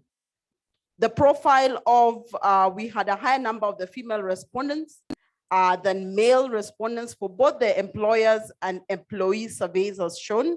We had male at 67 and the male at 33 and the female at 67. The age of the respondents, as you can see, we had a big number on 36 for the employer respondents. 36 to 50 years was 45%, which was a higher aspect of it. And then we had from the employee respondents, we had the 26 to 35, and not also, we incorporated the 36 to 45 as well. The occurrence of the GBV in the private sector and in information that is key is we saw a significant number of 24% of the employees respondents noted that they had experienced a form of GBV. A majority of the employee respondents, 45%, indicated that they have experienced GBV at the workplace, while 30% indicated they had experienced GBV both at the workplace and at home. So when you talk about IPV, and again, the other bigger aspect of it is also the emotional gender-based violence, depending on how they're talked to by their partners, that actually lowers their productivities when they actually get to work. We asked them if they've experienced any form of GBV, and of course, you can imagine how many of them, in fact, some did not know until you start talking more and they're like, wow, I did not realize that was actually GBV. They all thought it actually has to be sexual in all contexts. 30% of the employers noted that generally the reported GBV cases had increased during the COVID-19 period, while 50% also noted that the cases had remained the same. Also, cases of GBV at the workplace were reported to reduce due to minimal interaction of staff. So I don't know, the working from home, it helped, but at home, what was happening? Again, we saw the vice kind of pick up as most companies adopted to working from home policy. So there is no difference in cases before and during the COVID period, because even as we're working on home, we had growth in other elements of working from home that is even within the family unit. Reporting of GBV cases, we saw a significant percentage of the employee respondents, 70% did not report the GBV incident, which is consistent with the study findings where employees highlight the low reporting on GBV cases. Some were very scared. Others really just want to keep their jobs and are fearing where we are taking this information. We saw 33% of the employees responded, noted that they reported to their colleagues and peers rather than their supervisors and the human resource personnel. So you can imagine, they think we'll be fired.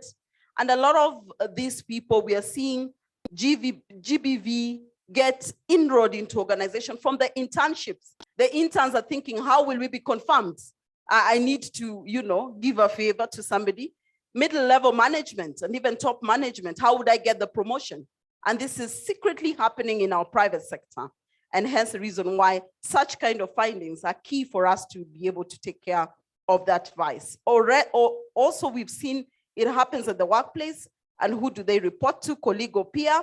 HR office, again, you can see how it's critical that we have a lot of the HR people involved in dealing with this vice. And others, 40%, just maybe a girlfriend or anyone else that I would be able to talk to feel better about it.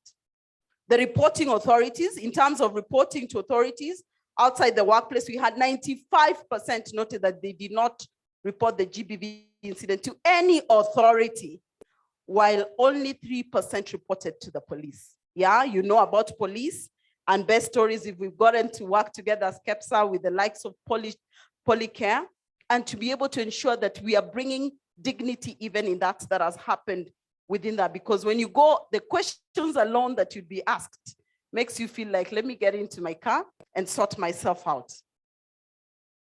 The forms of workplace GBV, a high number of reported GBV cases at the workplace include bullying, as well as physical and verbal abuse as reported by employers. On the other hand, employees report gender and workplace discrimination and stigmatization, physical and verbal abuse, and sexual harassment as common forms of GBV at the workplace. We've seen the highest being on physical and verbal abuse at work, and also bullying. You know, in fact, the interesting part is when we were doing this particular survey, it was key that even just the communication and the language that's used at the office. Have we known that even when you say, and I liked the example that Nyakan gave, you were saying, wow, this department needed a woman. Come on, that is gender-based violence. We go there by brains, yes. A woman, was it anything, but then could there be a better way that it can be addressed that we can be able to talk about? Then on adoption and implementation of GBV-related laws and policy in the private sector, with regards to the adoption and the implementation of these policies at the workplace, only 44% of the employees and 35% of employers noted that their companies had GBV policies in place. Another 27% of employees were not aware of the existence of GBV policies at the workplace. So again, how heavy is that? And even as we are talking about the private sector dealing with this virus, what is that? How will we go about it? Nobody knows what to do, where to report. And even if the organization had the policy, and you cannot even face the different people to deal with it. The sensitization and training of staff on GBV, we asked them, 45% of the employees expressed that their companies did not offer training and sensitization on the GBV policies. Would you believe that? But we had career progression trainings that were happening, team building, they happen within the team building. GBV occurred also, you know.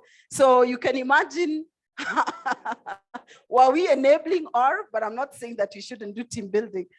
Again, you can imagine how 45%, that is heavy. They have not had this sensitization and that. So when we asked them, a lot of them, of course, disagreed at 29%. And again, it's a good opportunity for us to have and ensure that it's part of the training for every organization. Some of our GBV management and response initiatives, a good number of companies have GBV management and initiatives. However, some gaps were pointed. Only 20% of the respondents noted that their companies provided GBV training. Only 34 have accessible reporting channels available to workers, community members, and service users. Only 36% have clauses included in their contracts. Are you seeing that? 36%? We all just signed yours faithfully, and we've never known the faith that is going to make us be a GBV-free zone at their workplaces. Only 38% company identify GBV risks and are reflected in the company risk management. We are risking fire, everything alarm, but there's never any risk on GBV. How amazing is that? And only 35% have procedures in place that are followed by responding to GBV cases. Wow, the impact of GBV on productivity in the private sector. As we say, we are recording losses and profits. Every time we're like, how are we doing? What is our P&L like? But have we ever thought some of the ways organization could do better is dealing with the GBV virus because of the productivity that is actually coming into the private sector? The survey found that there is a high negative impact on companies resulting from cases of GBV. However, majority, 76.8% of the companies did not qualify on the losses in the monetary terms. Again, a majority of employee respondents, 63%, noted that GBV decreases productivity by affected employees. And another 54 noted it has an impact on turnover and recruitment costs, because some people just leave work. Thereafter, you have to look for talent again. And what's the cost for the organization? So a majority of respondents indicated that GBV has negative impacts such as workplace interruption and a decreased concentration at work, absenteeism, and isolation from friends and family. Something happened to my screen.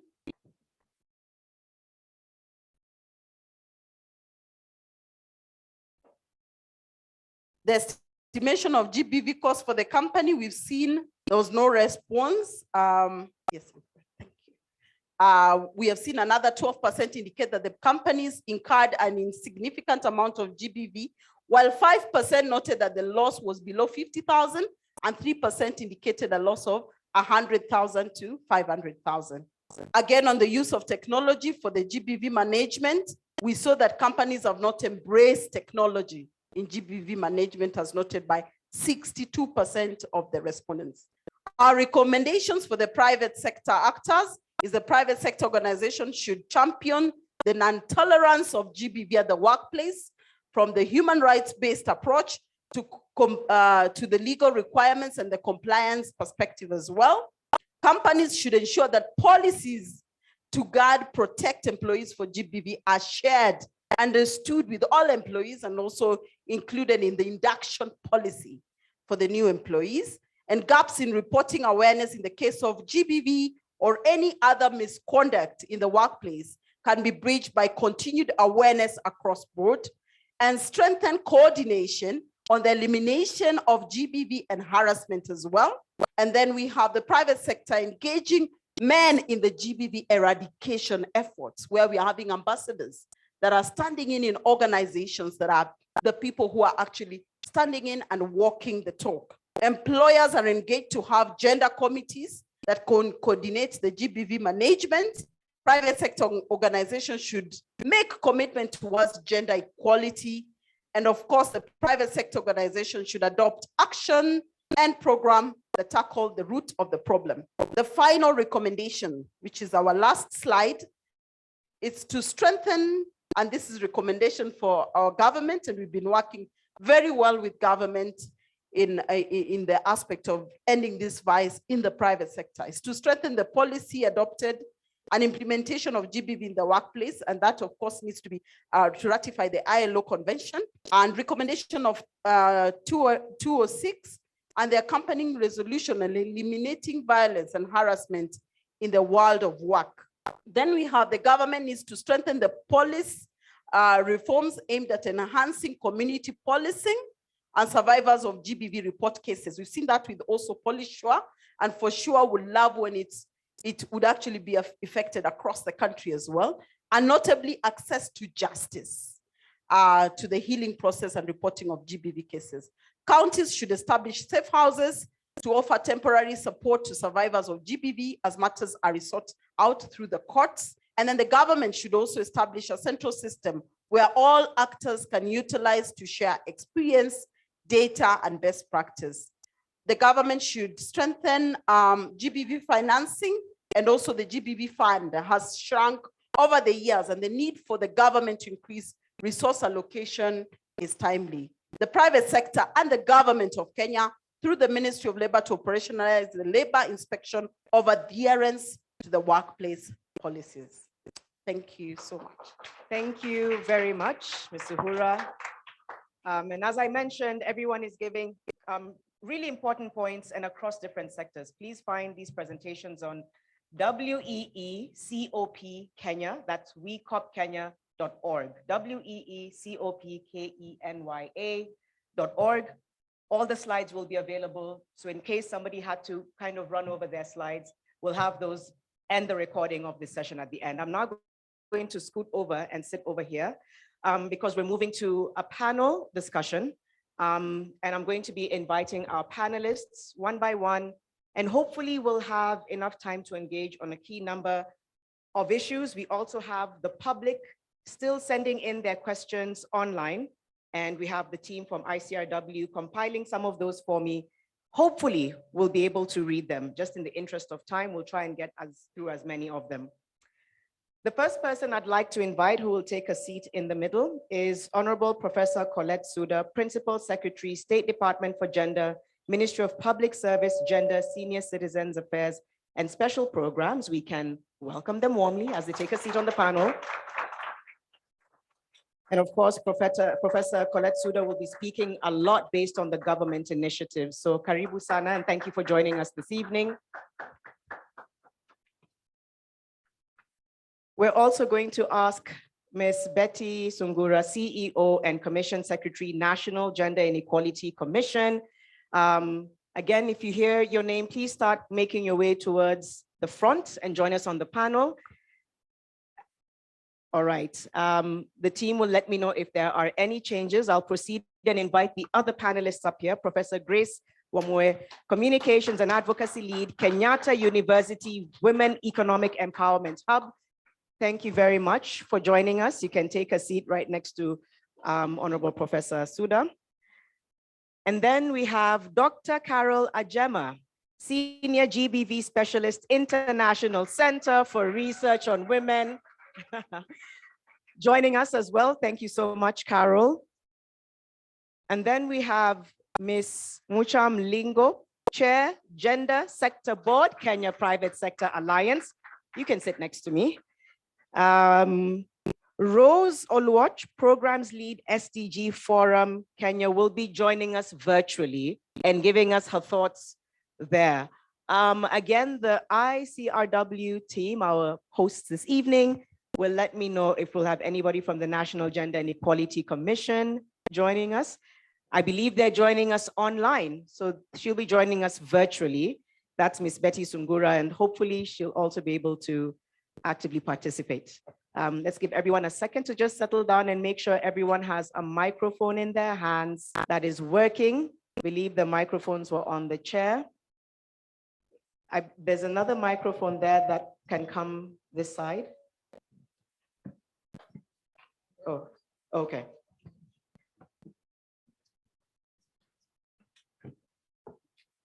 All right, thank you all so much. This is a very vast, rich, and some may argue complex combination of issues to dissect. And yet, just from hearing all the presentations, there's such an overlap that you can't really separate one from the other. But because you're all leads in your sector, let's try and see if we can bring it home. And I'll start with Honorable Professor Colette Suda. We've seen a lot of what the Kenya government has been rolling out, even most recently by launching the specialized courts for SGBV in Shanzu, Mombasa. We've seen the 12 commitments that the president has made to end GBV. But if we're to link it to climate change, Professor, what are some of the investments that Kenya's government has made in addressing climate change as a driver to vulnerability among women and girls?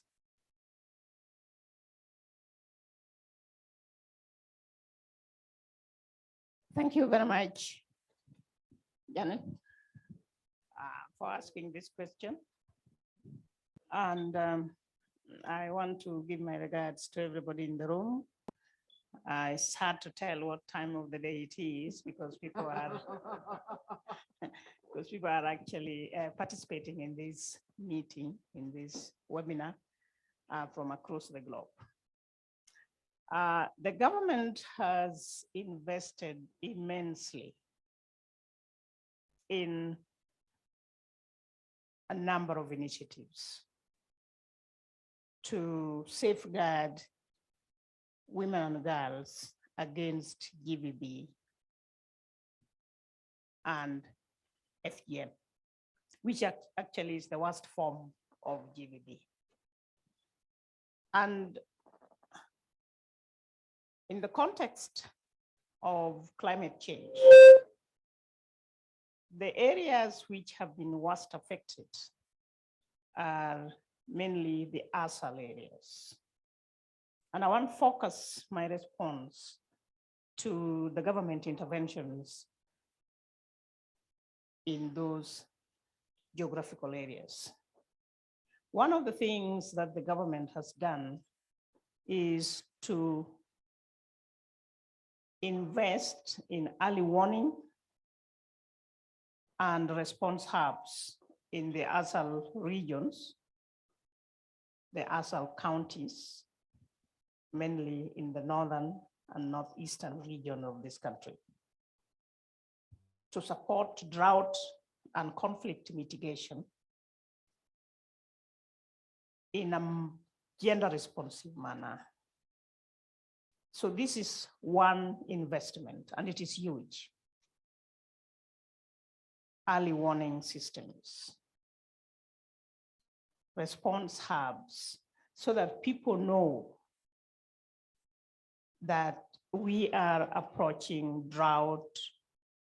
And if it is not droughts, it is floods. And both of them are natural disasters. And they have negative impact on women and girls. The second one is investment in education. And this has been done through the establishment of boarding schools and provision of scholarships to girls from the worst affected areas which are extremely vulnerable, which have suffered immensely as a result of climate change.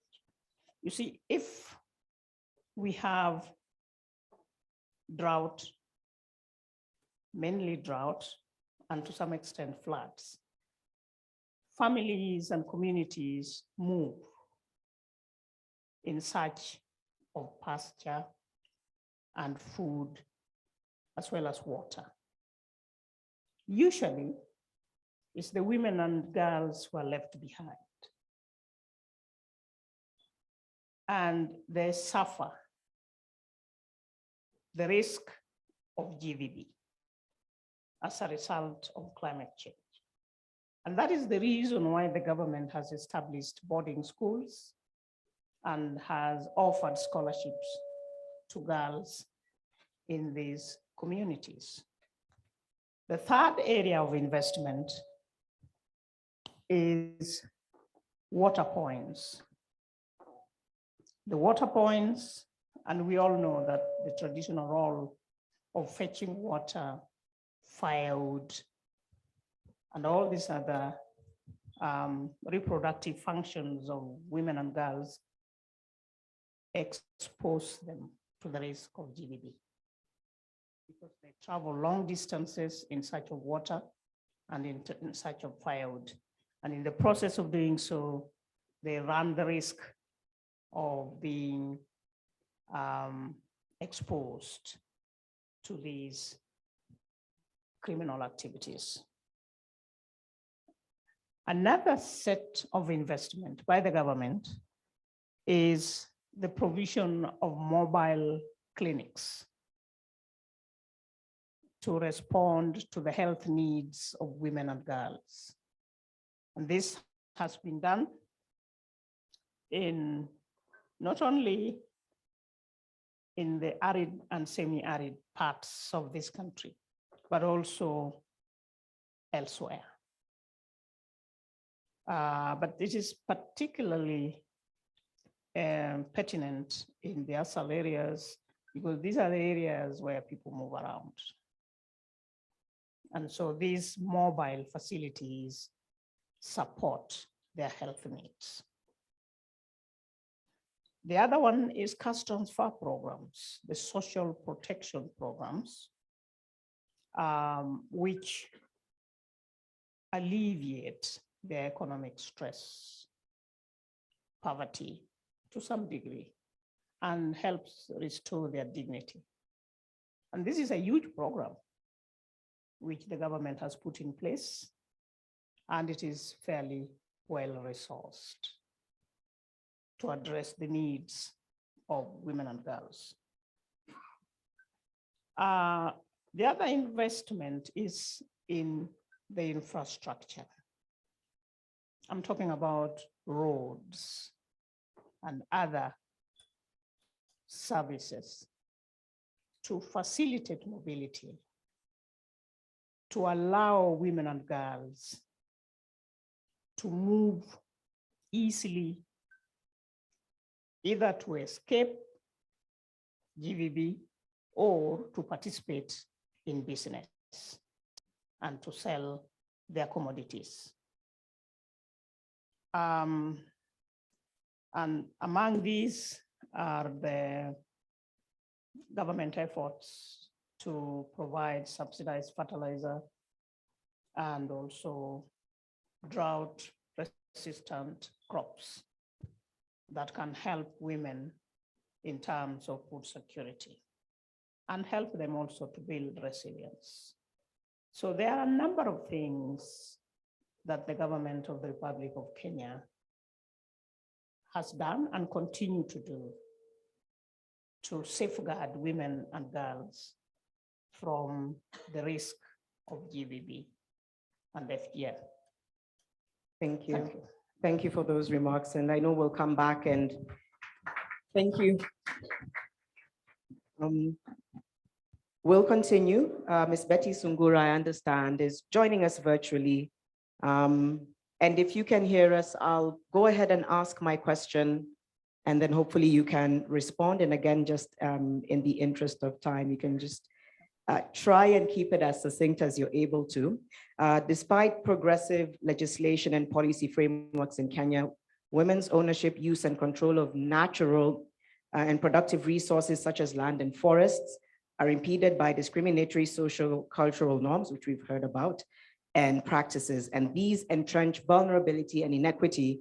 So the question is, how can this be addressed sustainably in the short, mid, and long term? Quite a broad question there, but if you're able to let us know how it can be sustained across the board. Betty.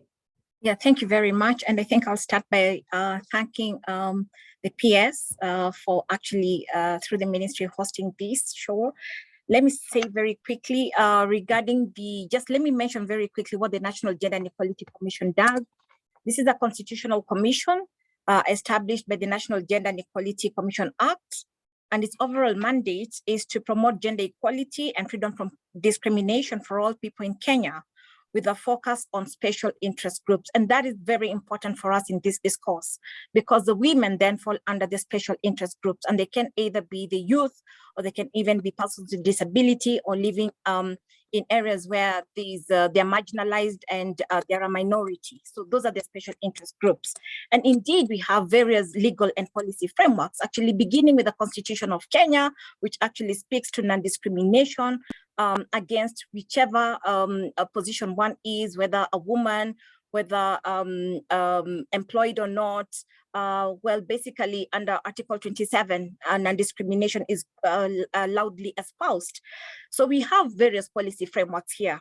For example, the Climate Change Act, and it actually does speak to the topical issue here that we have today here, and it does provide mechanisms and measures to achieve low carbon climate change emissions. So we have these kind of laws that speak to that.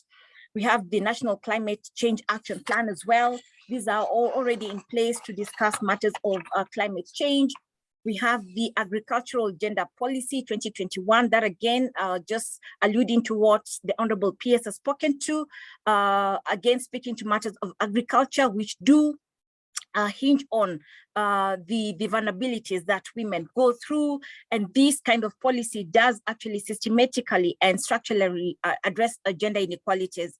We also have the National Policy on Gender and Development. This again, in there, you will find provisions that actually speak to non-discrimination and actually speak to inclusion, particularly on matters which then also hinge on equality and, for example, in these issues of climate change.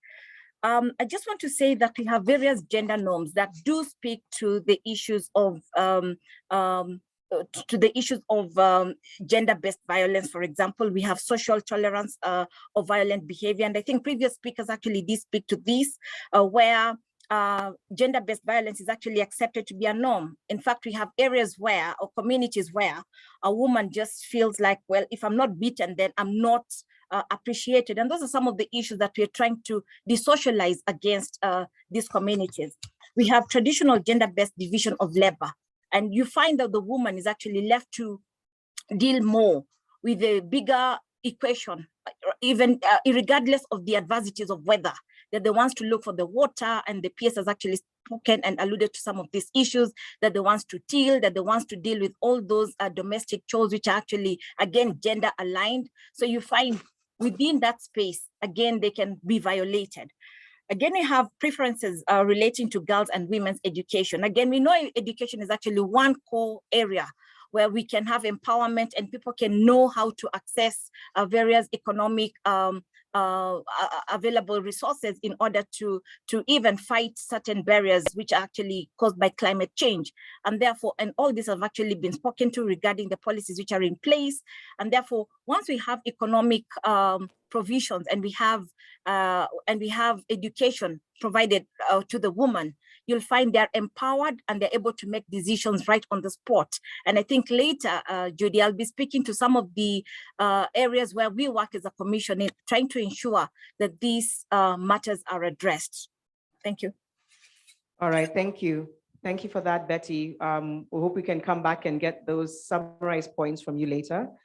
Professor Grace Wamue, Communications and Advocacy Lead, Kenyatta University WeHub. We've seen the profound work that KU WeHub is undertaking.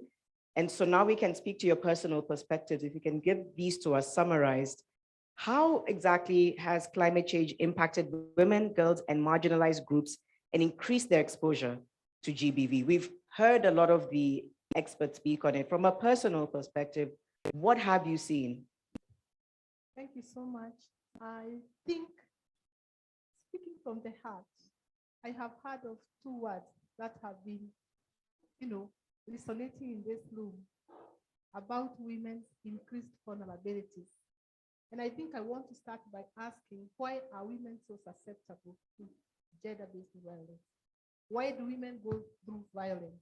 And I think there are several speakers who have even shown the reasons why women go through violence, especially because of the structures that are there in the society, structures that already put women at a disadvantaged position.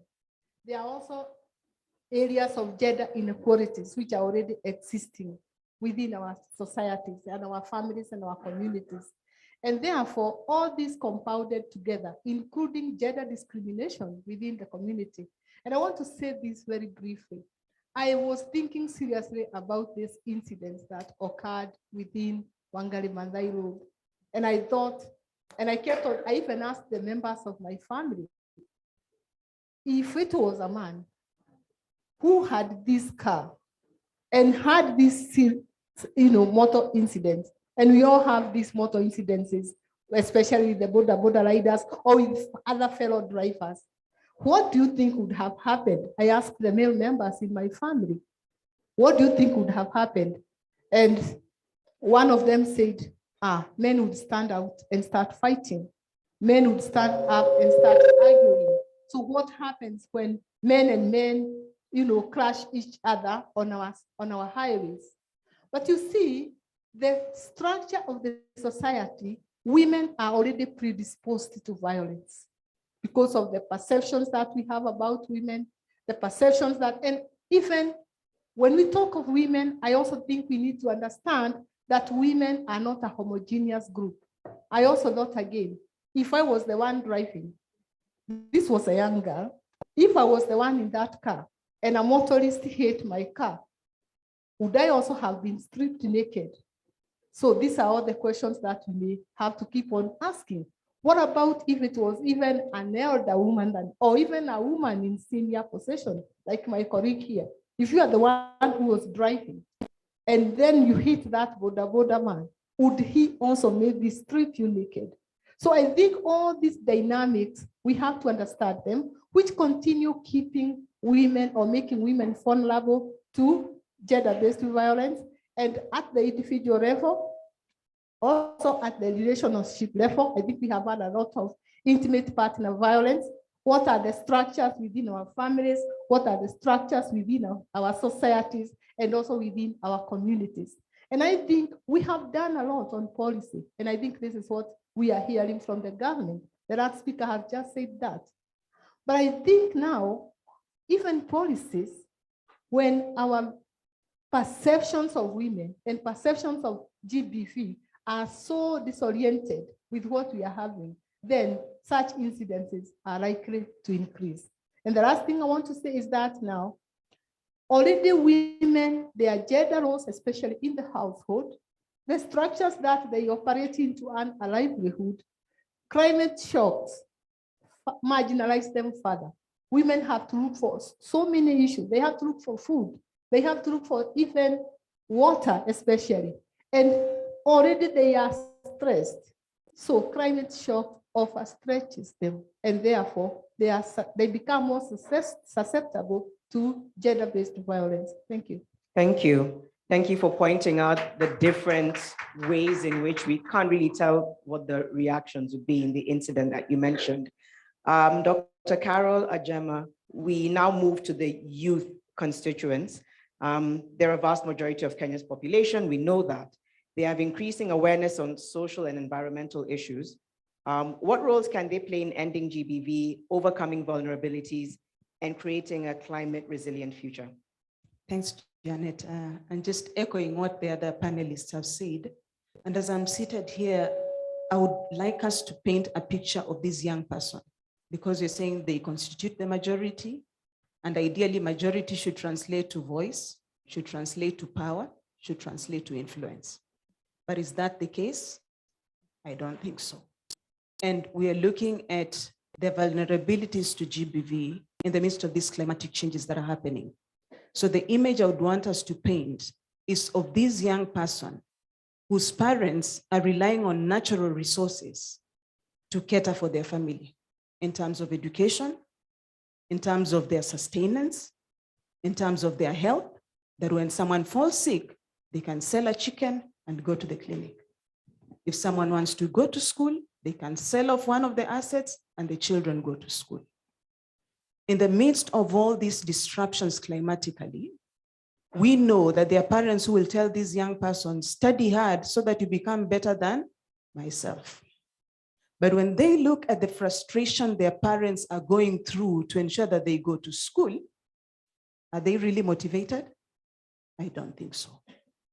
And when these children look at every disappointment come every harvest season, and the parents come back disappointed because they expected to get 10 bags of maize, they only got 2.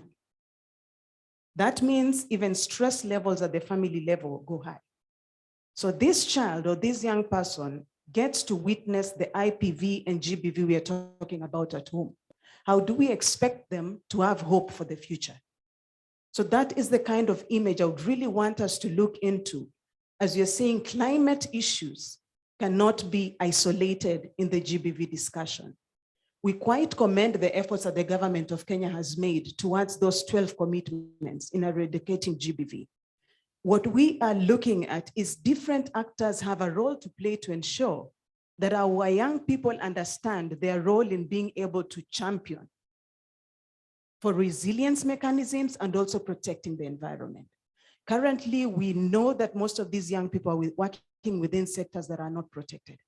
How do we incentivize them to understand that they also have a voice in that particular space?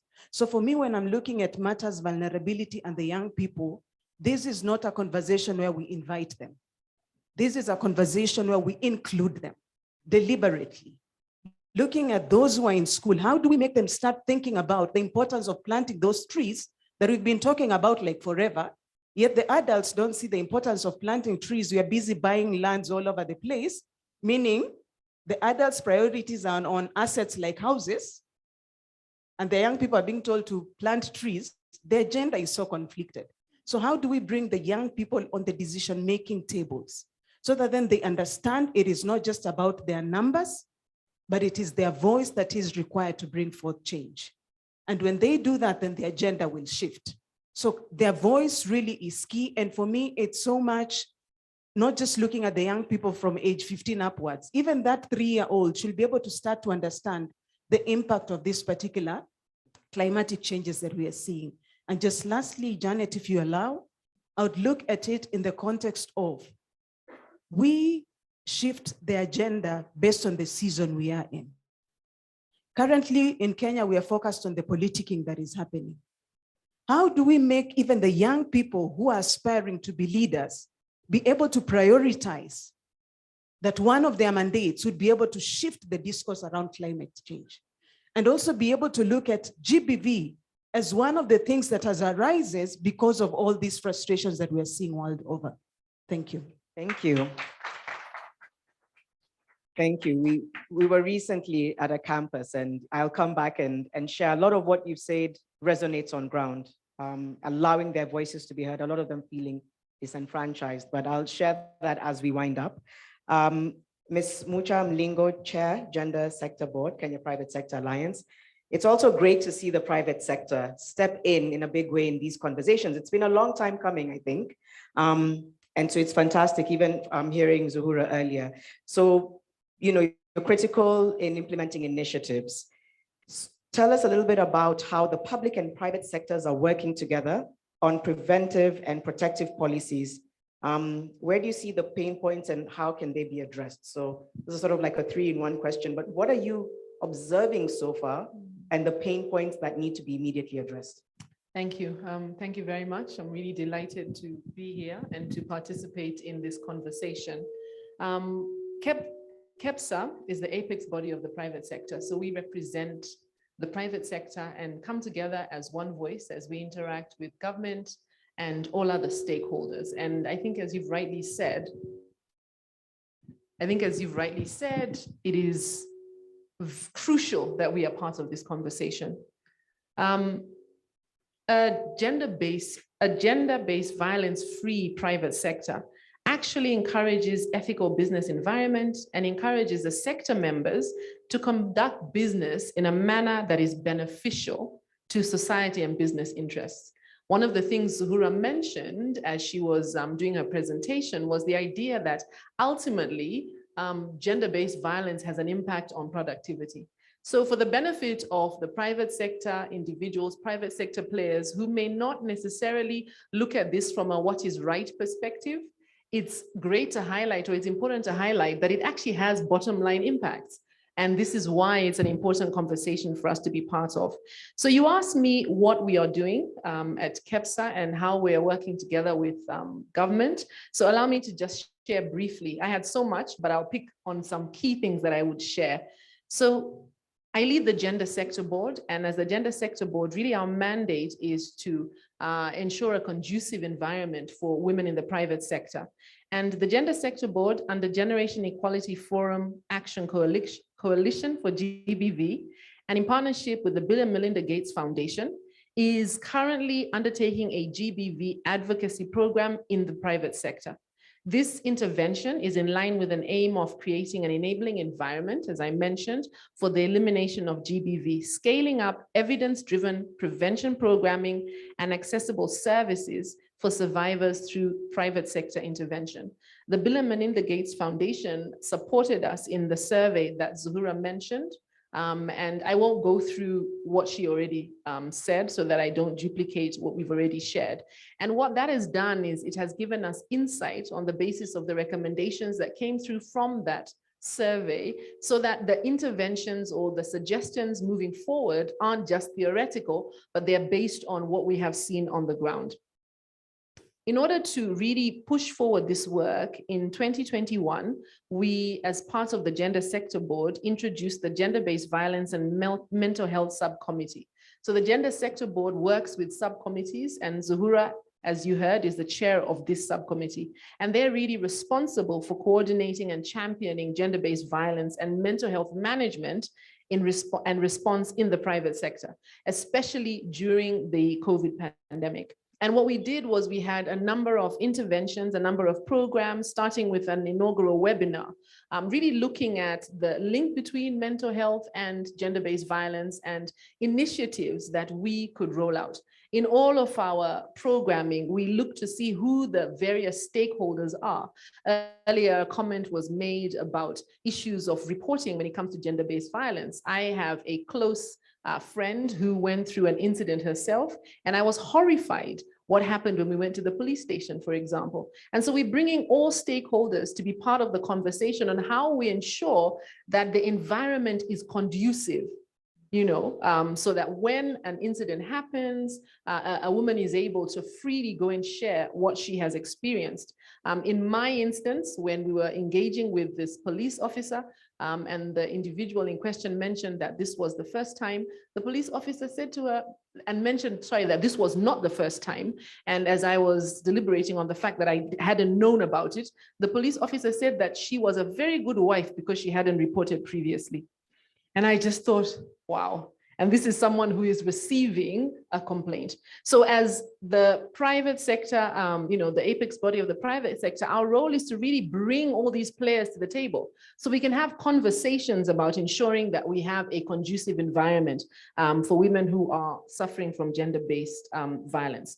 Allow me to also say that next week, the 24th of March, we'll be launching the first ever private sector gender mainstreaming policy.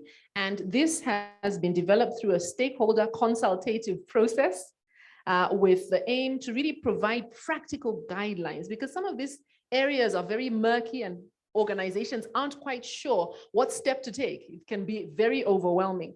And so this policy, a key part of it is the response to gender-based violence. And we're really excited that this is something we're doing in collaboration with the State Department for Gender and with all the stakeholders, both public and private. I could share so much more about what we are doing, but allow me to share just that. But we're really looking forward to the launch next week. It will also be part of this series of side events as part of the CSW showcasing that the State Department of Gender is doing. And we really feel that this will help us to support the private sector in really coming up with initiatives that they can embed within the organization that then help us to create a conducive environment for identifying, for reporting, and for supporting women who suffer from gender-based violence. Thank you, Janet. Thank you for that. I think that was meant to happen on Women's Day. Yes, the it's launch. on Thursday. Yes, it was. Okay, but it was moved. Yes. Okay, thank you. We'll have a question for Rose before we come back and get closing comments from our panelists after this. Rose Oluochu is also joining us virtually from SDG Kenya Forum. She's the program's lead there. Best place to ask to kind of tell us about whether we're on the right track with the set targets that we had, especially on SDG 5. So Rose, how are we doing as a country with regards to achieving the set targets on these goals? If you could briefly let us know. I believe Rose is on the screens. Yes. Do we have Rose? Yes, great. I Okay. hope you Thank can hear Rose. me. Yeah, thank you, We can hear Janet. you. Thank you. Okay. Yeah, with regards to the set targets for SDG 5 on gender, as well as SDG 13 on climate change, I would say that both the national and county governments have mainstreamed these targets into their development plans. We've also had a lot about the various legal instruments, as well as the different policies, both for gender and for climate change, which Kenya has actually developed. However, what we have as a challenge still is the implementation of these plans, the full implementation of the plans. A lot is happening on the ground, but not full implementation is happening. The other thing I want to mention, there has been a lot today that has been spoken about on issues of GBV, but we now need to move and have an interconnection between GBV and climate change. And again, this has been mentioned by Betty, who spoke before me, that GBV and climate change need to be interconnected because the most vulnerable groups of people are the ones who are actually suffering, not only just from GBV, but even the impacts of climate change. The policies as well are failing to address gender relation and power dynamics that exist within the different levels that have been talked about. So even as we continue doing analysis and doing research on GBV, and as well as research on climate change, this research on GBV and on gender issues and climate change actually needs to be translated into usable insights for policy practice that not only acknowledges the challenges that women are facing, but there is a need also to recognize that we do have different faces of women and different challenges are being faced by the women in the rural areas older women, young women, as has already been mentioned, as well as women with disabilities. What challenges are they going through when it comes to the impact on climate change, as well as the issues which have been discussed here on GBV?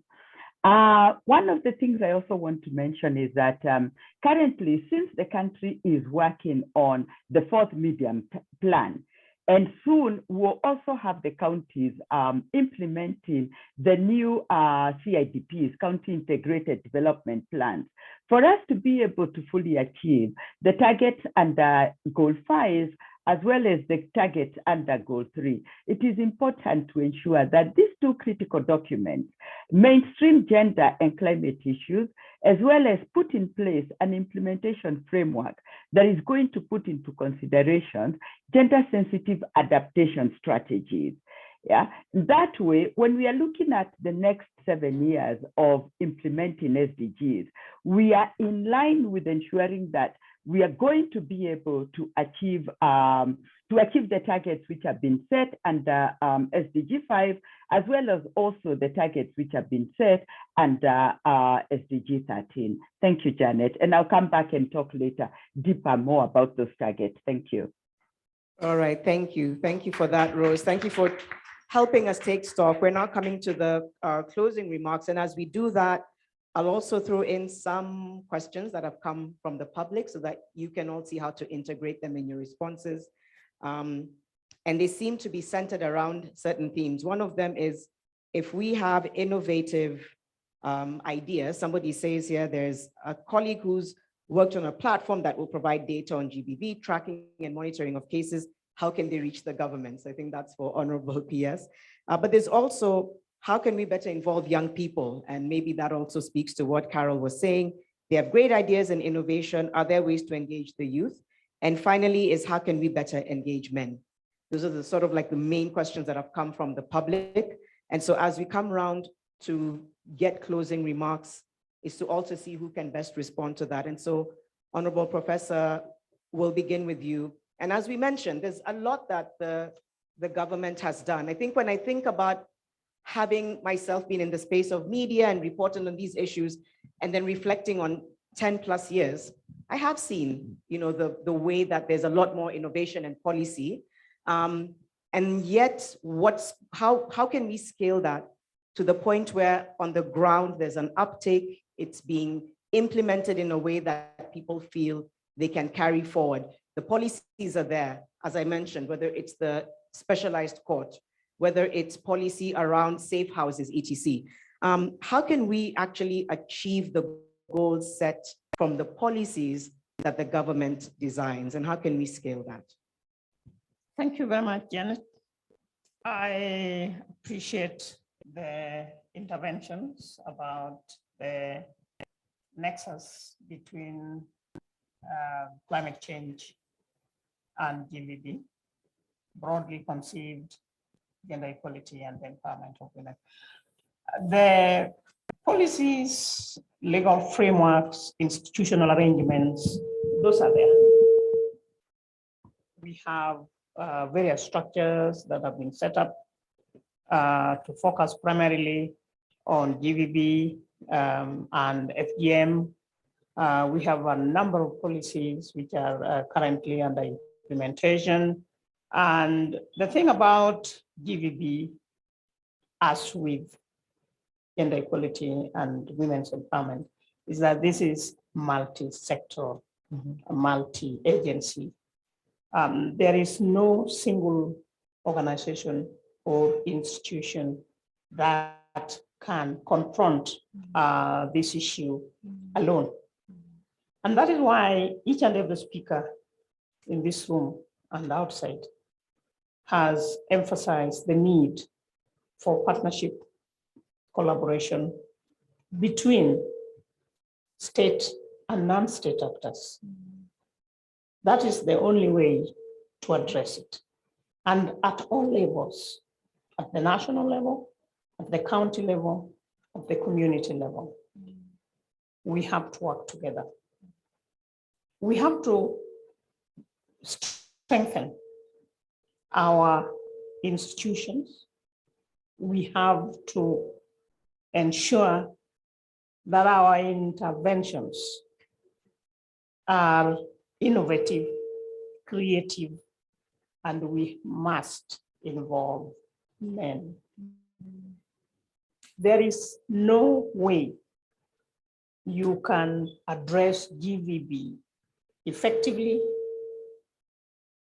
firmly, without working with the men. If the perpetrators are men and boys, let them be the champions in the fight against GBV. Last week, when we were celebrating IWD, International Women's Day, one of the highlights of that day was the recognition of FGM champions. And that was innovative. It is one event. It is an activity that shines a spotlight on, we blame the men and the boys for doing this. I mean, what happened on Wangari Maathai was deplorable, horrific, the most dastardly act and barbaric act on earth. Yes, so we have condemned it, I think, roundly as a nation, as a people, the country was angry and still is. And we take comfort in the fact that the perpetrators will face the full force of the law. So that this impunity comes to an end. But to get this done, we need a lot of working together. And we need to touch base with each and every duty bearer. You remember, we have the polycare, which is another very innovative strategy that the government has put in place to address this problem. Because as you say, sometimes when you are dealing with the victims, not victims, but survivors, sometimes they are the ones on trial. Why were you driving at night? Why were you alone in the car? So blaming the victim kind of syndrome. We need also to work on the attitude and the mindsets. People have to begin to change the way they think about gender power imbalances and the dynamics thereof. So I think there was a question, Janet, about how does one work with the government? The government sets the policy environment within which that framework provides a platform for collaboration. The government is ready and willing to partner with institutions, private sector institutions, civil society organizations, faith-based organizations, and individuals who are part of this. But before I conclude my response, I just want to remind ourselves that in Kenya, we are doing fairly well. I'll tell you why. The reason we are doing fairly well with our campaigns against FGM and the fight to end GBV is because we enjoy leadership support at the very top. His Excellency the President has demonstrated total commitment to end FGM. And all of us as a nation are working day and night to meet the set targets. On the 30th of June, when His Excellency the President was in Paris, he presented the 12 commitments and the Generation Equality Forum. 3 of those are about ending GBV. We have institutions that are set up and dedicated exclusively to coordinate the campaigns, and that is anti-FGM board, to coordinate campaigns against FGM. FGM is the worst form of GBV, and it is very prevalent in about 22 counties in the country. And it has serious adverse health and psychological consequences on women and girls. So we have to end these vices, and we can only do so when the programs are well resourced, the interventions are innovative and creative, and we work together and we involve men and boys. Thank you. Thank you. Thank you for speaking on the inclusive approach. Betty, to give your closing remarks, and again, the question is really how we're going to advance what's come out of this room. Rich conversations, policies that are set to change and shift the narrative, but how do we translate that? And from the National Gender and Equality Commission, how can this really have a direct effect in responses to GBV-related vulnerabilities and climate change? Briefly, Ms. Betty. Yeah, thanks very much. Sorry, I'm trying to put on my camera, but I think let me just go on with the voice nevertheless. Oops. Okay, we can hear you though. If I can be enabled, it's good to be seen as well. It's part of women empowerment. Can we? Yes, now I've been enabled. Yes, indeed, I need to be seen. Are you not yet seen, Betty? Not yet? Let's see if the technical team can we go to the next speaker until we're able to sort your technical issue, Sure, Betty, sure, just to sure. allow you to be seen and heard? Okay, thank you, Judy. Thank you. Okay, Janet. I like that she's like Judy. Thank you, Betty. We'll come back to you just now. Professor Grace, again, as we are looking at trying to wrap up, and it's hard because it's a lot of information and in a short amount of time, a lot of broad issues as well. Interventions needed to break down gendered stereotypes and traditional norms that entrench GBV. What are your thoughts on that? I know you already said the society is already prone to these patriarchal nuances, but how do you think we can begin to break them? I think the very first thing that I think, and it's good my colleague is talking about coalitions, we have to work together. I think there is a lot of fragmentation in what we are doing, especially in the field of gender as GBV. And I think it's the very first time that we now have to seriously come together at the intervention of gender and climate change. And I think I want to say this in this room that the academia, for example, us in the university, we have to do research. You have seen what data can do in the COVID program that was hereby presented. And I think data speaks a lot. I think everyone in the room saw the impact of COVID. We have been saying that COVID has impacted so much on GBV, on women and girls, but that was just rhetoric.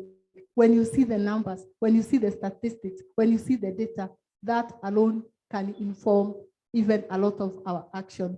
I also think the media, you are saying that we need to change a society, the thinking mentality about who women are, who girls are, who are the marginalized and all this, and what are the actions that we can take against women, which are very violative. And I think what the media keeps on telling us, unfortunately, is reporting negativity. I think it's a high time the media takes, because we so much believe in the media. Most of the conversations that we have or the information that we have is coming from the media. So it's a high time that we change that engagement and the media starts telling us positive things, positive issues, positive, and and that intersection. And the third thing that I can talk about is about the coalitions. And I want again to say that we have a national coalition policy. Advocacy coalition, which actually is led by ActionAid, and Jack is here, he leads that coalition. This is a coalition that is having about 16 organizations. And I think the reason for such a coalition is to speak in one voice, to do work together, to disseminate findings together, to engage our government and our policymakers together, speak at one voice. And I think if we all put these concerted efforts and look at that serious intersection between gender-based violence and climate change and climate shocks, I think we can get there. And finally, the last thing I would say is, what do we do beyond policy?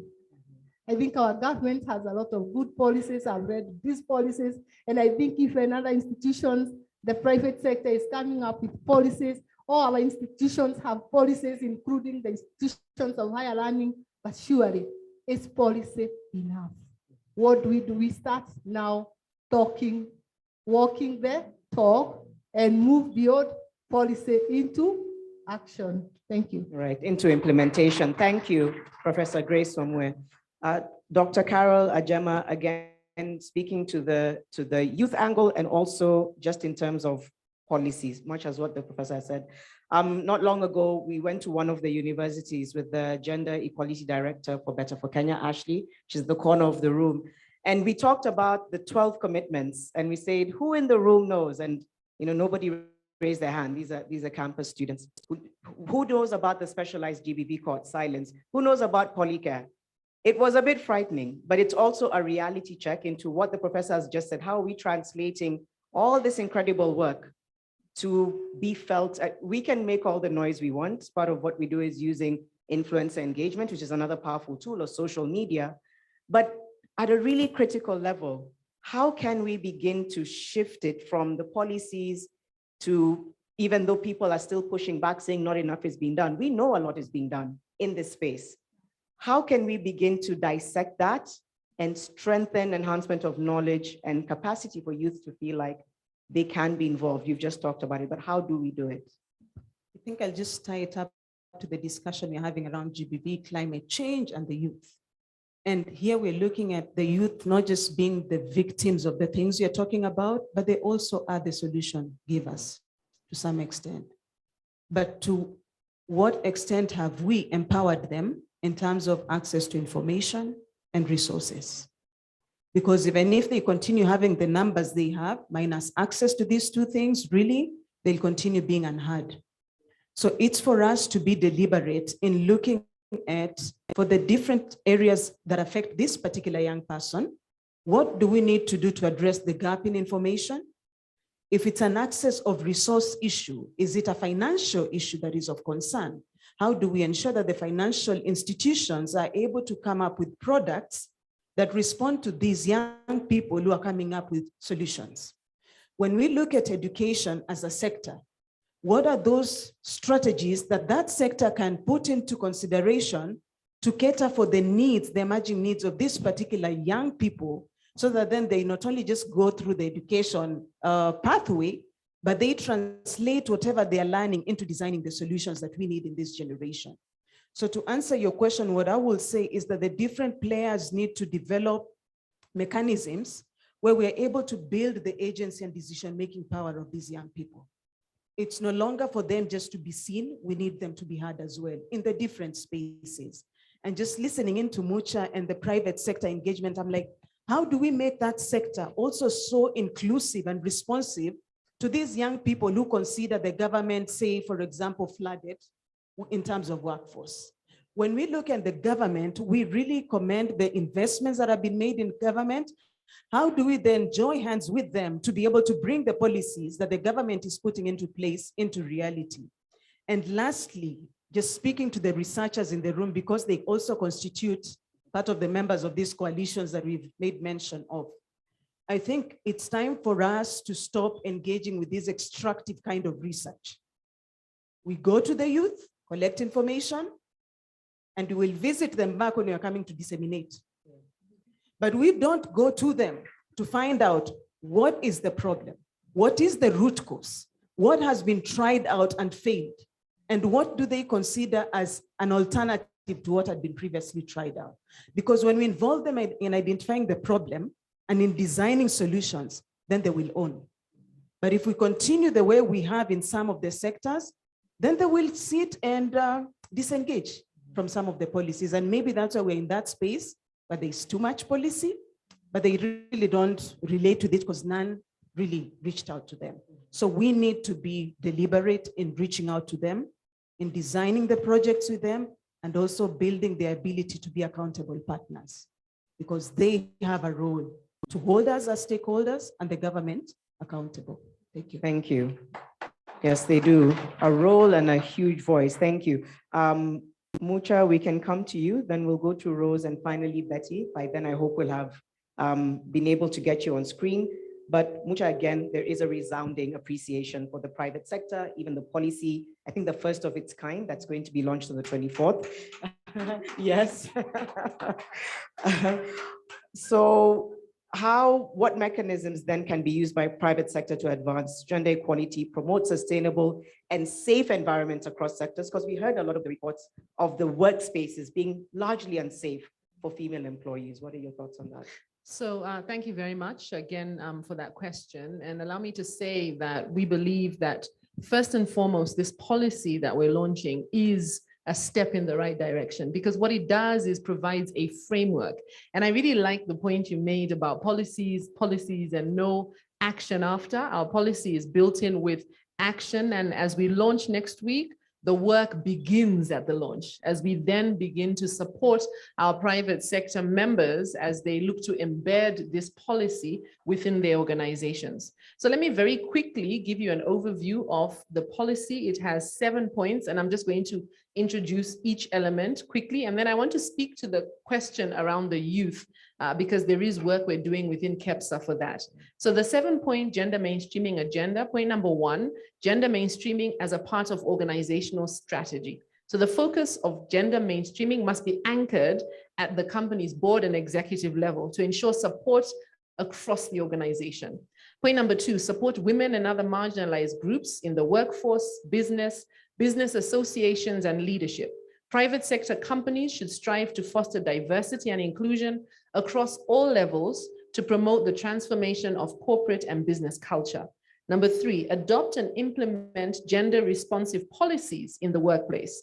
The need to have standalone gender-responsive policies should be embraced to ensure a systematic implementation, including well-established targets and means of measurement. Number 4, prevent GBV and harassment. Private sector companies should commit to ending violence and harassment at work and adopt an anti-GBV and sexual harassment policy. Number 5, promote gender awareness. As a gender mainstreaming method, gender awareness raising is crucial for integrating a gender perspective into policies, programs, projects, and services that respond to the different needs of men and women. Number 6, set clear targets, measure, report, communicate. The most effective way of developing a case for investing in gender initiatives is collecting and analyzing gender data. This is essential in ensuring programs are developed that meet specific needs and contribute to sustainable outcomes. And number 7, implement gender responsive budgeting and resource mobilization. Yes, the gender budget, which then mirrors the priorities of the company, is a key management tool for ensuring that gender mainstreaming is taking place.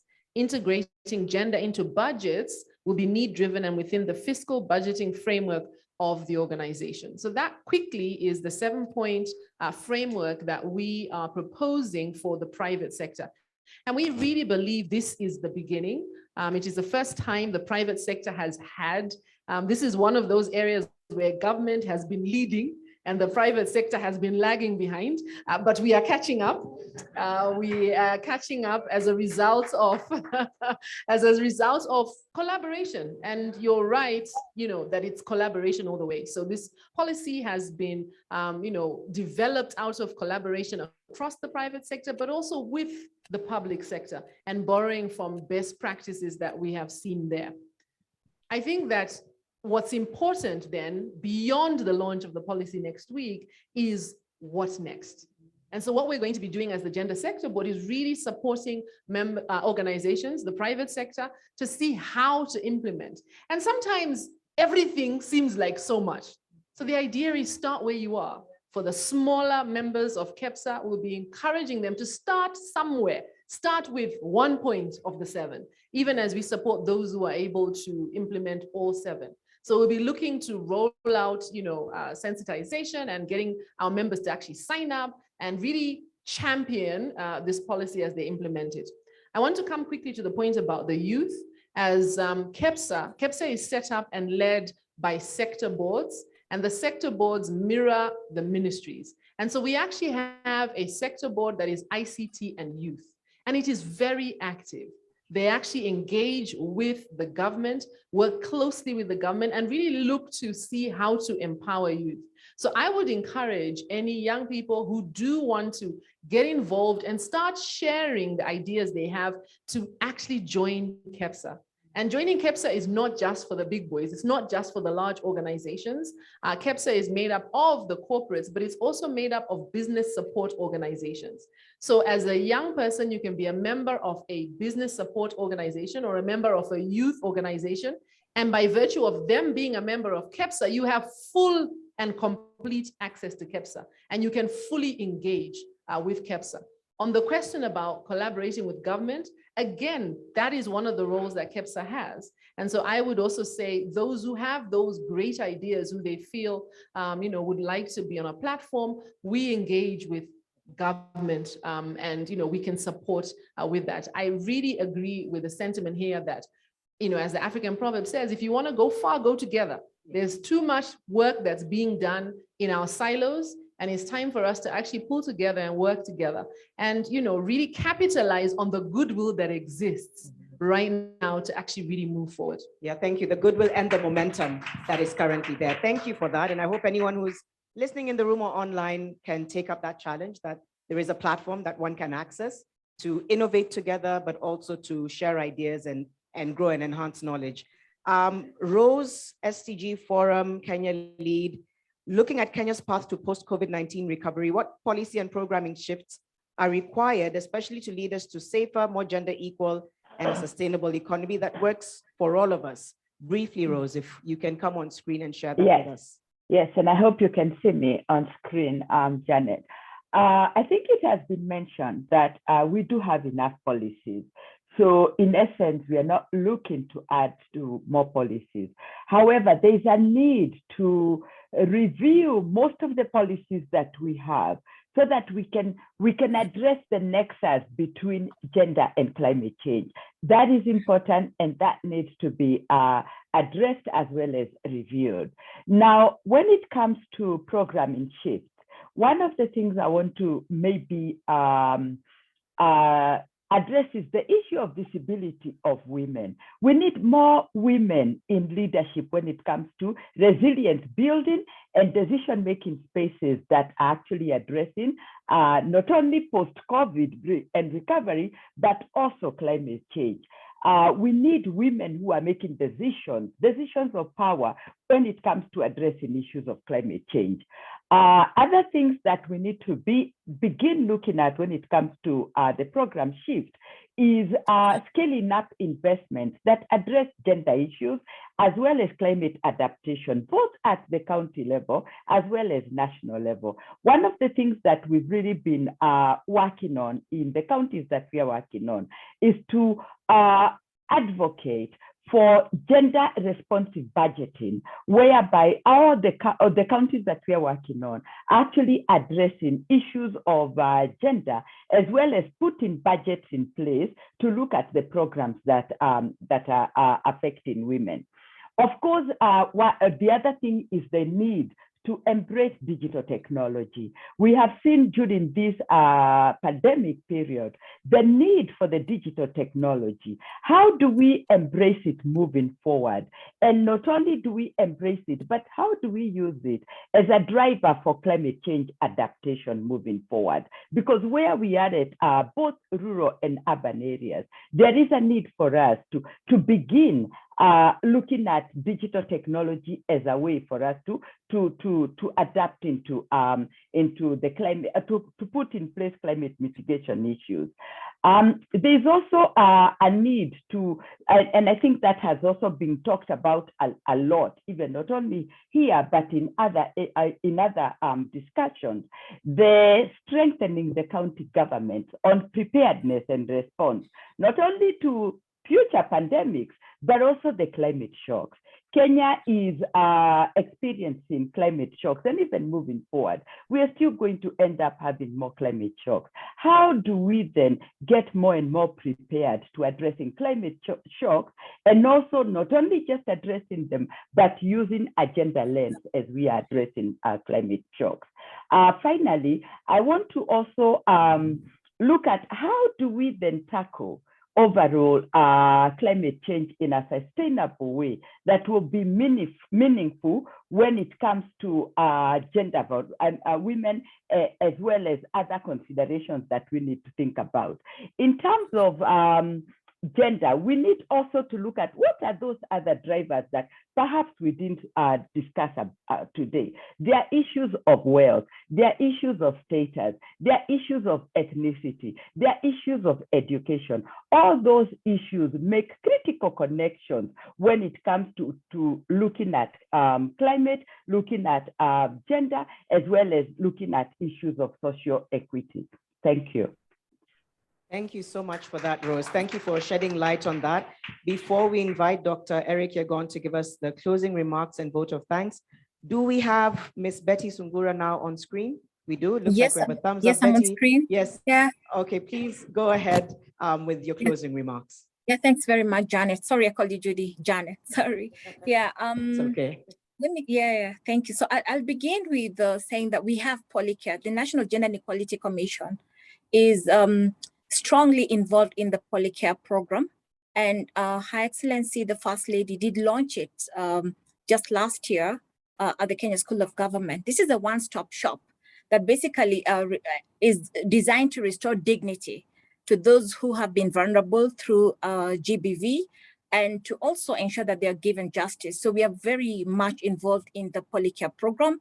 And the whole essence here is to ensure that we have Polycare centers across the 47 counties, and this of course will touch on even the marginalized and the minority groups in the Republic of Kenya.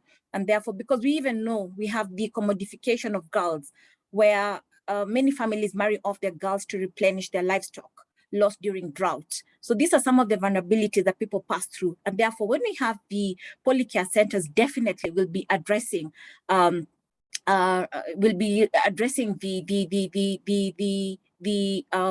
answers that we need to give to matters of GBV. What we do as a commission, again, is to work not only with the county governments, but also with the national government and the private sector. And what we do is to ensure that we undertake education as well. We undertake gender mainstreaming awareness and sensitization. What do I mean?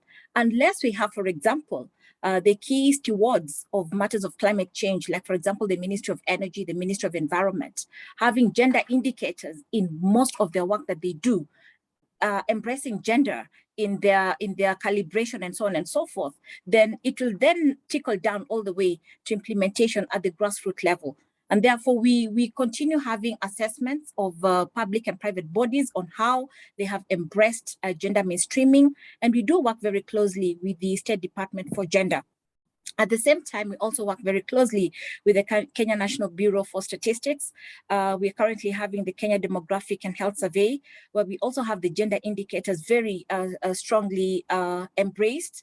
And this is going on until I think after 6 months from now, basically visiting households and actually having assessments on how matters of health and matters of socioeconomic issues have been embraced just at that very unit. And therein, again, we have the gender indicators.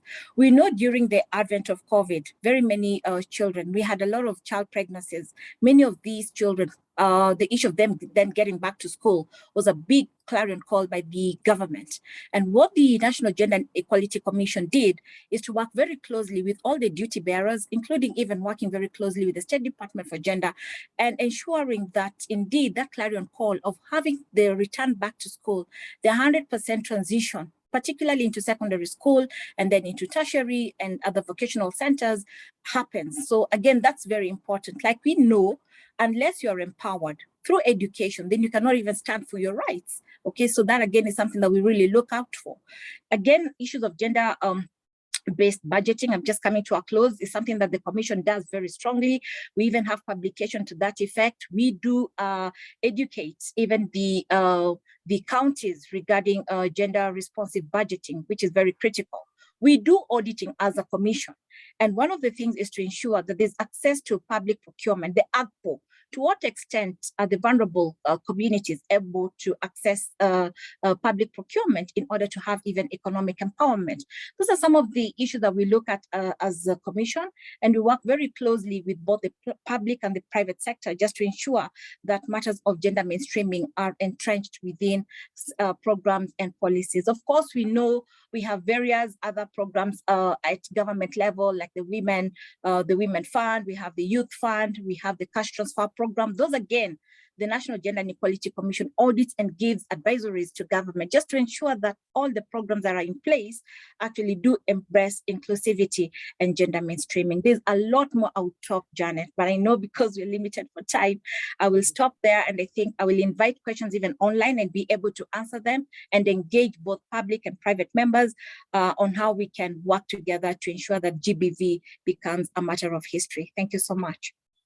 Thank you. Thank you so much for those remarks, Betty, and to our amazing panelists, Honorable Professor Colette Suda, Principal Secretary, State Department of Gender, Ms. Betty Sungura, who we just heard there, CEO and Commission Secretary, National Gender and Equality Commission, Professor Grace Wamwe, Communications and Advocacy Lead, Kenyatta University Rehab, Dr. Carol Ajema, Senior GBV Specialist, International Center for Research on Women, Ms. Mucha Mlingo, Chair, Gender Sector Board, Kenya Private Sector Alliance, and Rose K. Oluwat, Programs Lead, SDG Kenya Forum. Thank you, all of you, so much for your insights. I feel like we're at a point in the country where there's urgency, but there's also a need for patience because it's new. There's a huge shift in having all of these organizations. This didn't happen before, and I think we've all said that. There wasn't a lot of intersectionality or multi-stakeholder approach.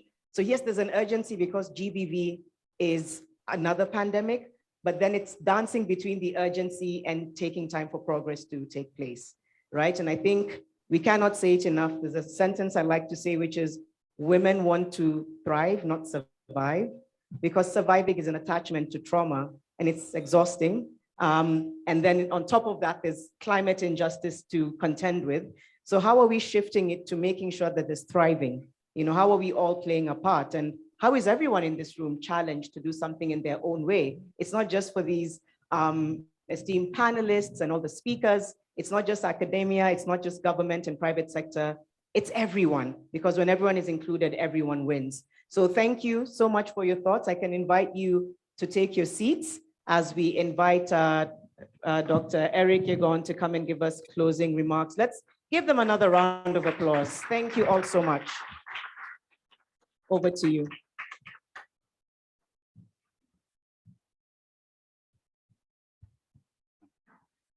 Wow, what an evening it has been.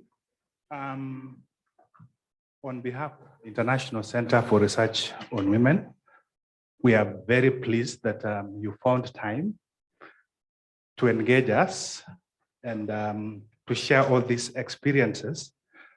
I was checking my phone, my dad, somebody circulated all these photos on social media, and my dad was like, what are you doing in this event that it's all women, you are the only man? And he reminded me that you are a Kalenjin man, what are you doing? So I was like, yes, this is the new era of Kalenjin men.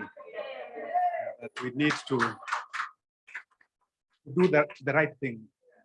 Yeah, so I would not want to spoil the evening by saying a lot of things because we've had great presentations, we've had great panelists discussions.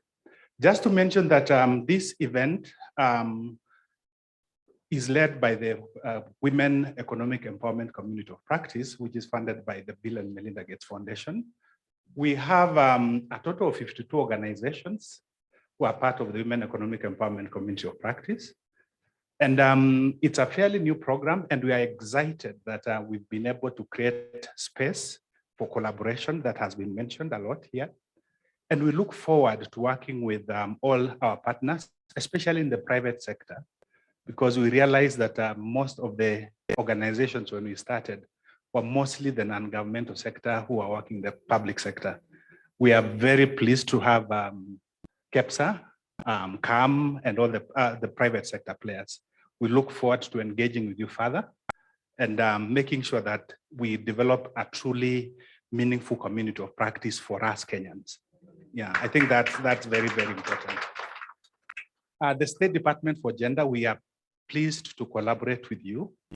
We are honored that you have given us opportunity to work with you, and we look forward to continuing working with you. As ICRW, our responsibility is about evidence generation and evidence synthesis, and we look forward to continue playing this role, working very, very closely with the Department for Gender. So, Prof, thank you very much for this continued relationship, and we look forward to furthering it. As I bring this to an end, the 52 partners of the community of practice, thank you very much. We had an event last week where we had great presentations, and we focused it on youth skilling, looking at young women, can we work around building their skills to be able to participate and be empowered economically, which is what we've had today. And talking about young people, we developed a very interesting and engaging website. We are happy that it was developed by two young men who's been able to share this platform with us. All the recordings from today's session are available there. Actually, all the PowerPoint, all the presentations that have been made, if you go to weecop.org, you'd find all the presentations now. So we'll encourage you to keep going there. And to make a special request, we are collating all the evidence. Is there any report, any blog, any resource that is about women economic empowerment in Kenya? We would like to link it so that it's available and easy to find, because we realize that getting evidence is a challenge. So the website gives us a platform to be able to quickly generate this information and circulate it. Yeah. So thank you very much. Lastly, I don't want to spend too much time because I have been seated next to the door and I could smell some good food. So we are all invited for dinner. Please don't leave without having dinner. And it's already served outside there. We'll be guided appropriately. Thank you very much. We look forward to continue engaging with you. All the very best, thanks. And I forgot to mention, Janet has done a superb job. This is the second time we are engaging her. We really acknowledge all the support you've given her. Thank you very much. Thank you. I'm sure Eric was like, oh, she's coming for me because I didn't say. No, thank you. Thank you. It's been an absolute honor being with all of you in the room. There's a lot of work to be done, but I think if we move together, we move with each other and we lift each other up. I think just before we go, if the team can put the video that Nyakan had wanted to play earlier, just as we are on our way out, because I think it showed some of the work that she's done. But everything else has been said and done. Don't put a journalist stroke influencer on the mic. We can really talk to the end, but I think I'm just really humbled and honored to be in a lot of these faces lately. It feeds our fuel and we make a lot of noise. But like I said, we also appreciate a lot of the progress that's happening. Is that the video?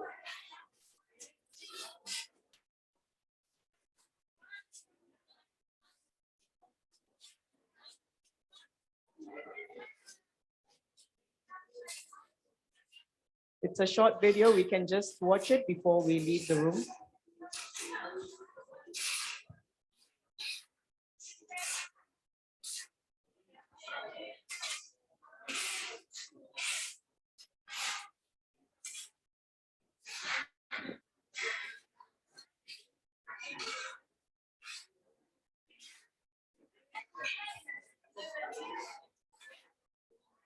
I think this is the work of the Timeless Women of Wonder Foundation, I believe.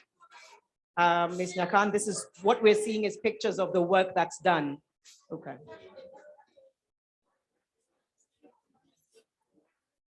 She says real women building.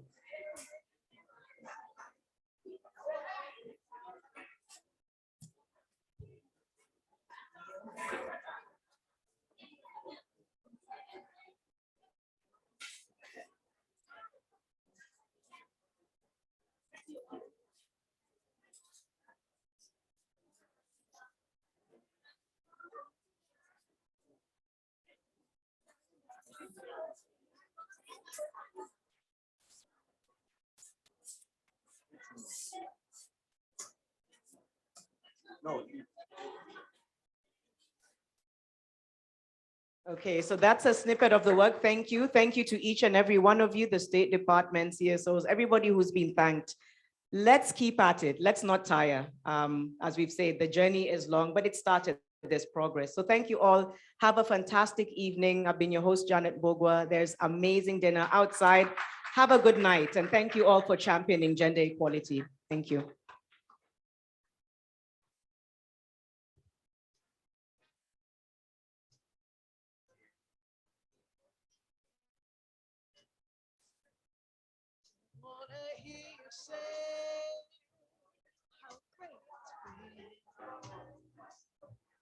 Much you would like to still be friends.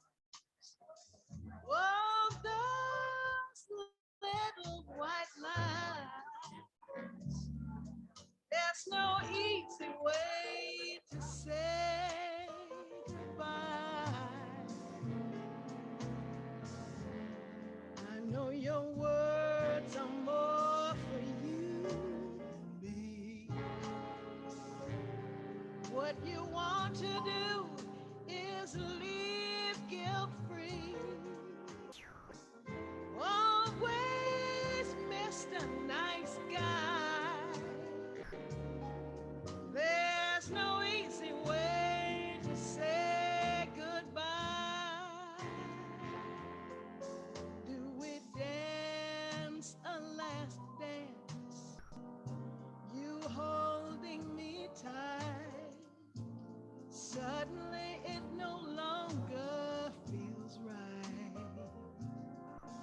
Do we toast to a new year when we're apart? Oh, what's to celebrate about a broken heart?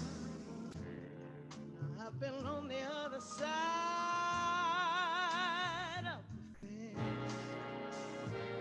Just walked out the door. No argument.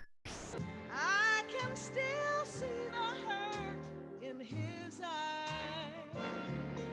There's no easy way to say goodbye.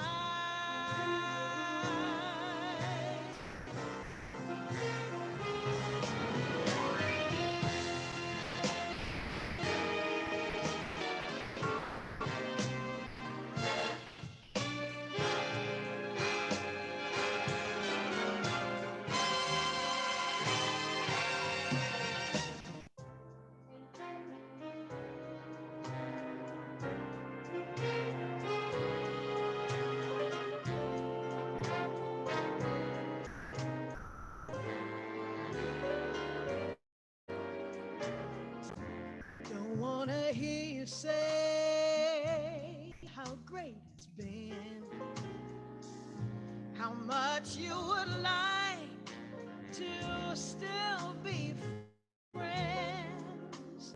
Oh, those little white lines, there's no easy way to say goodbye. I know your words are more for you than me. What you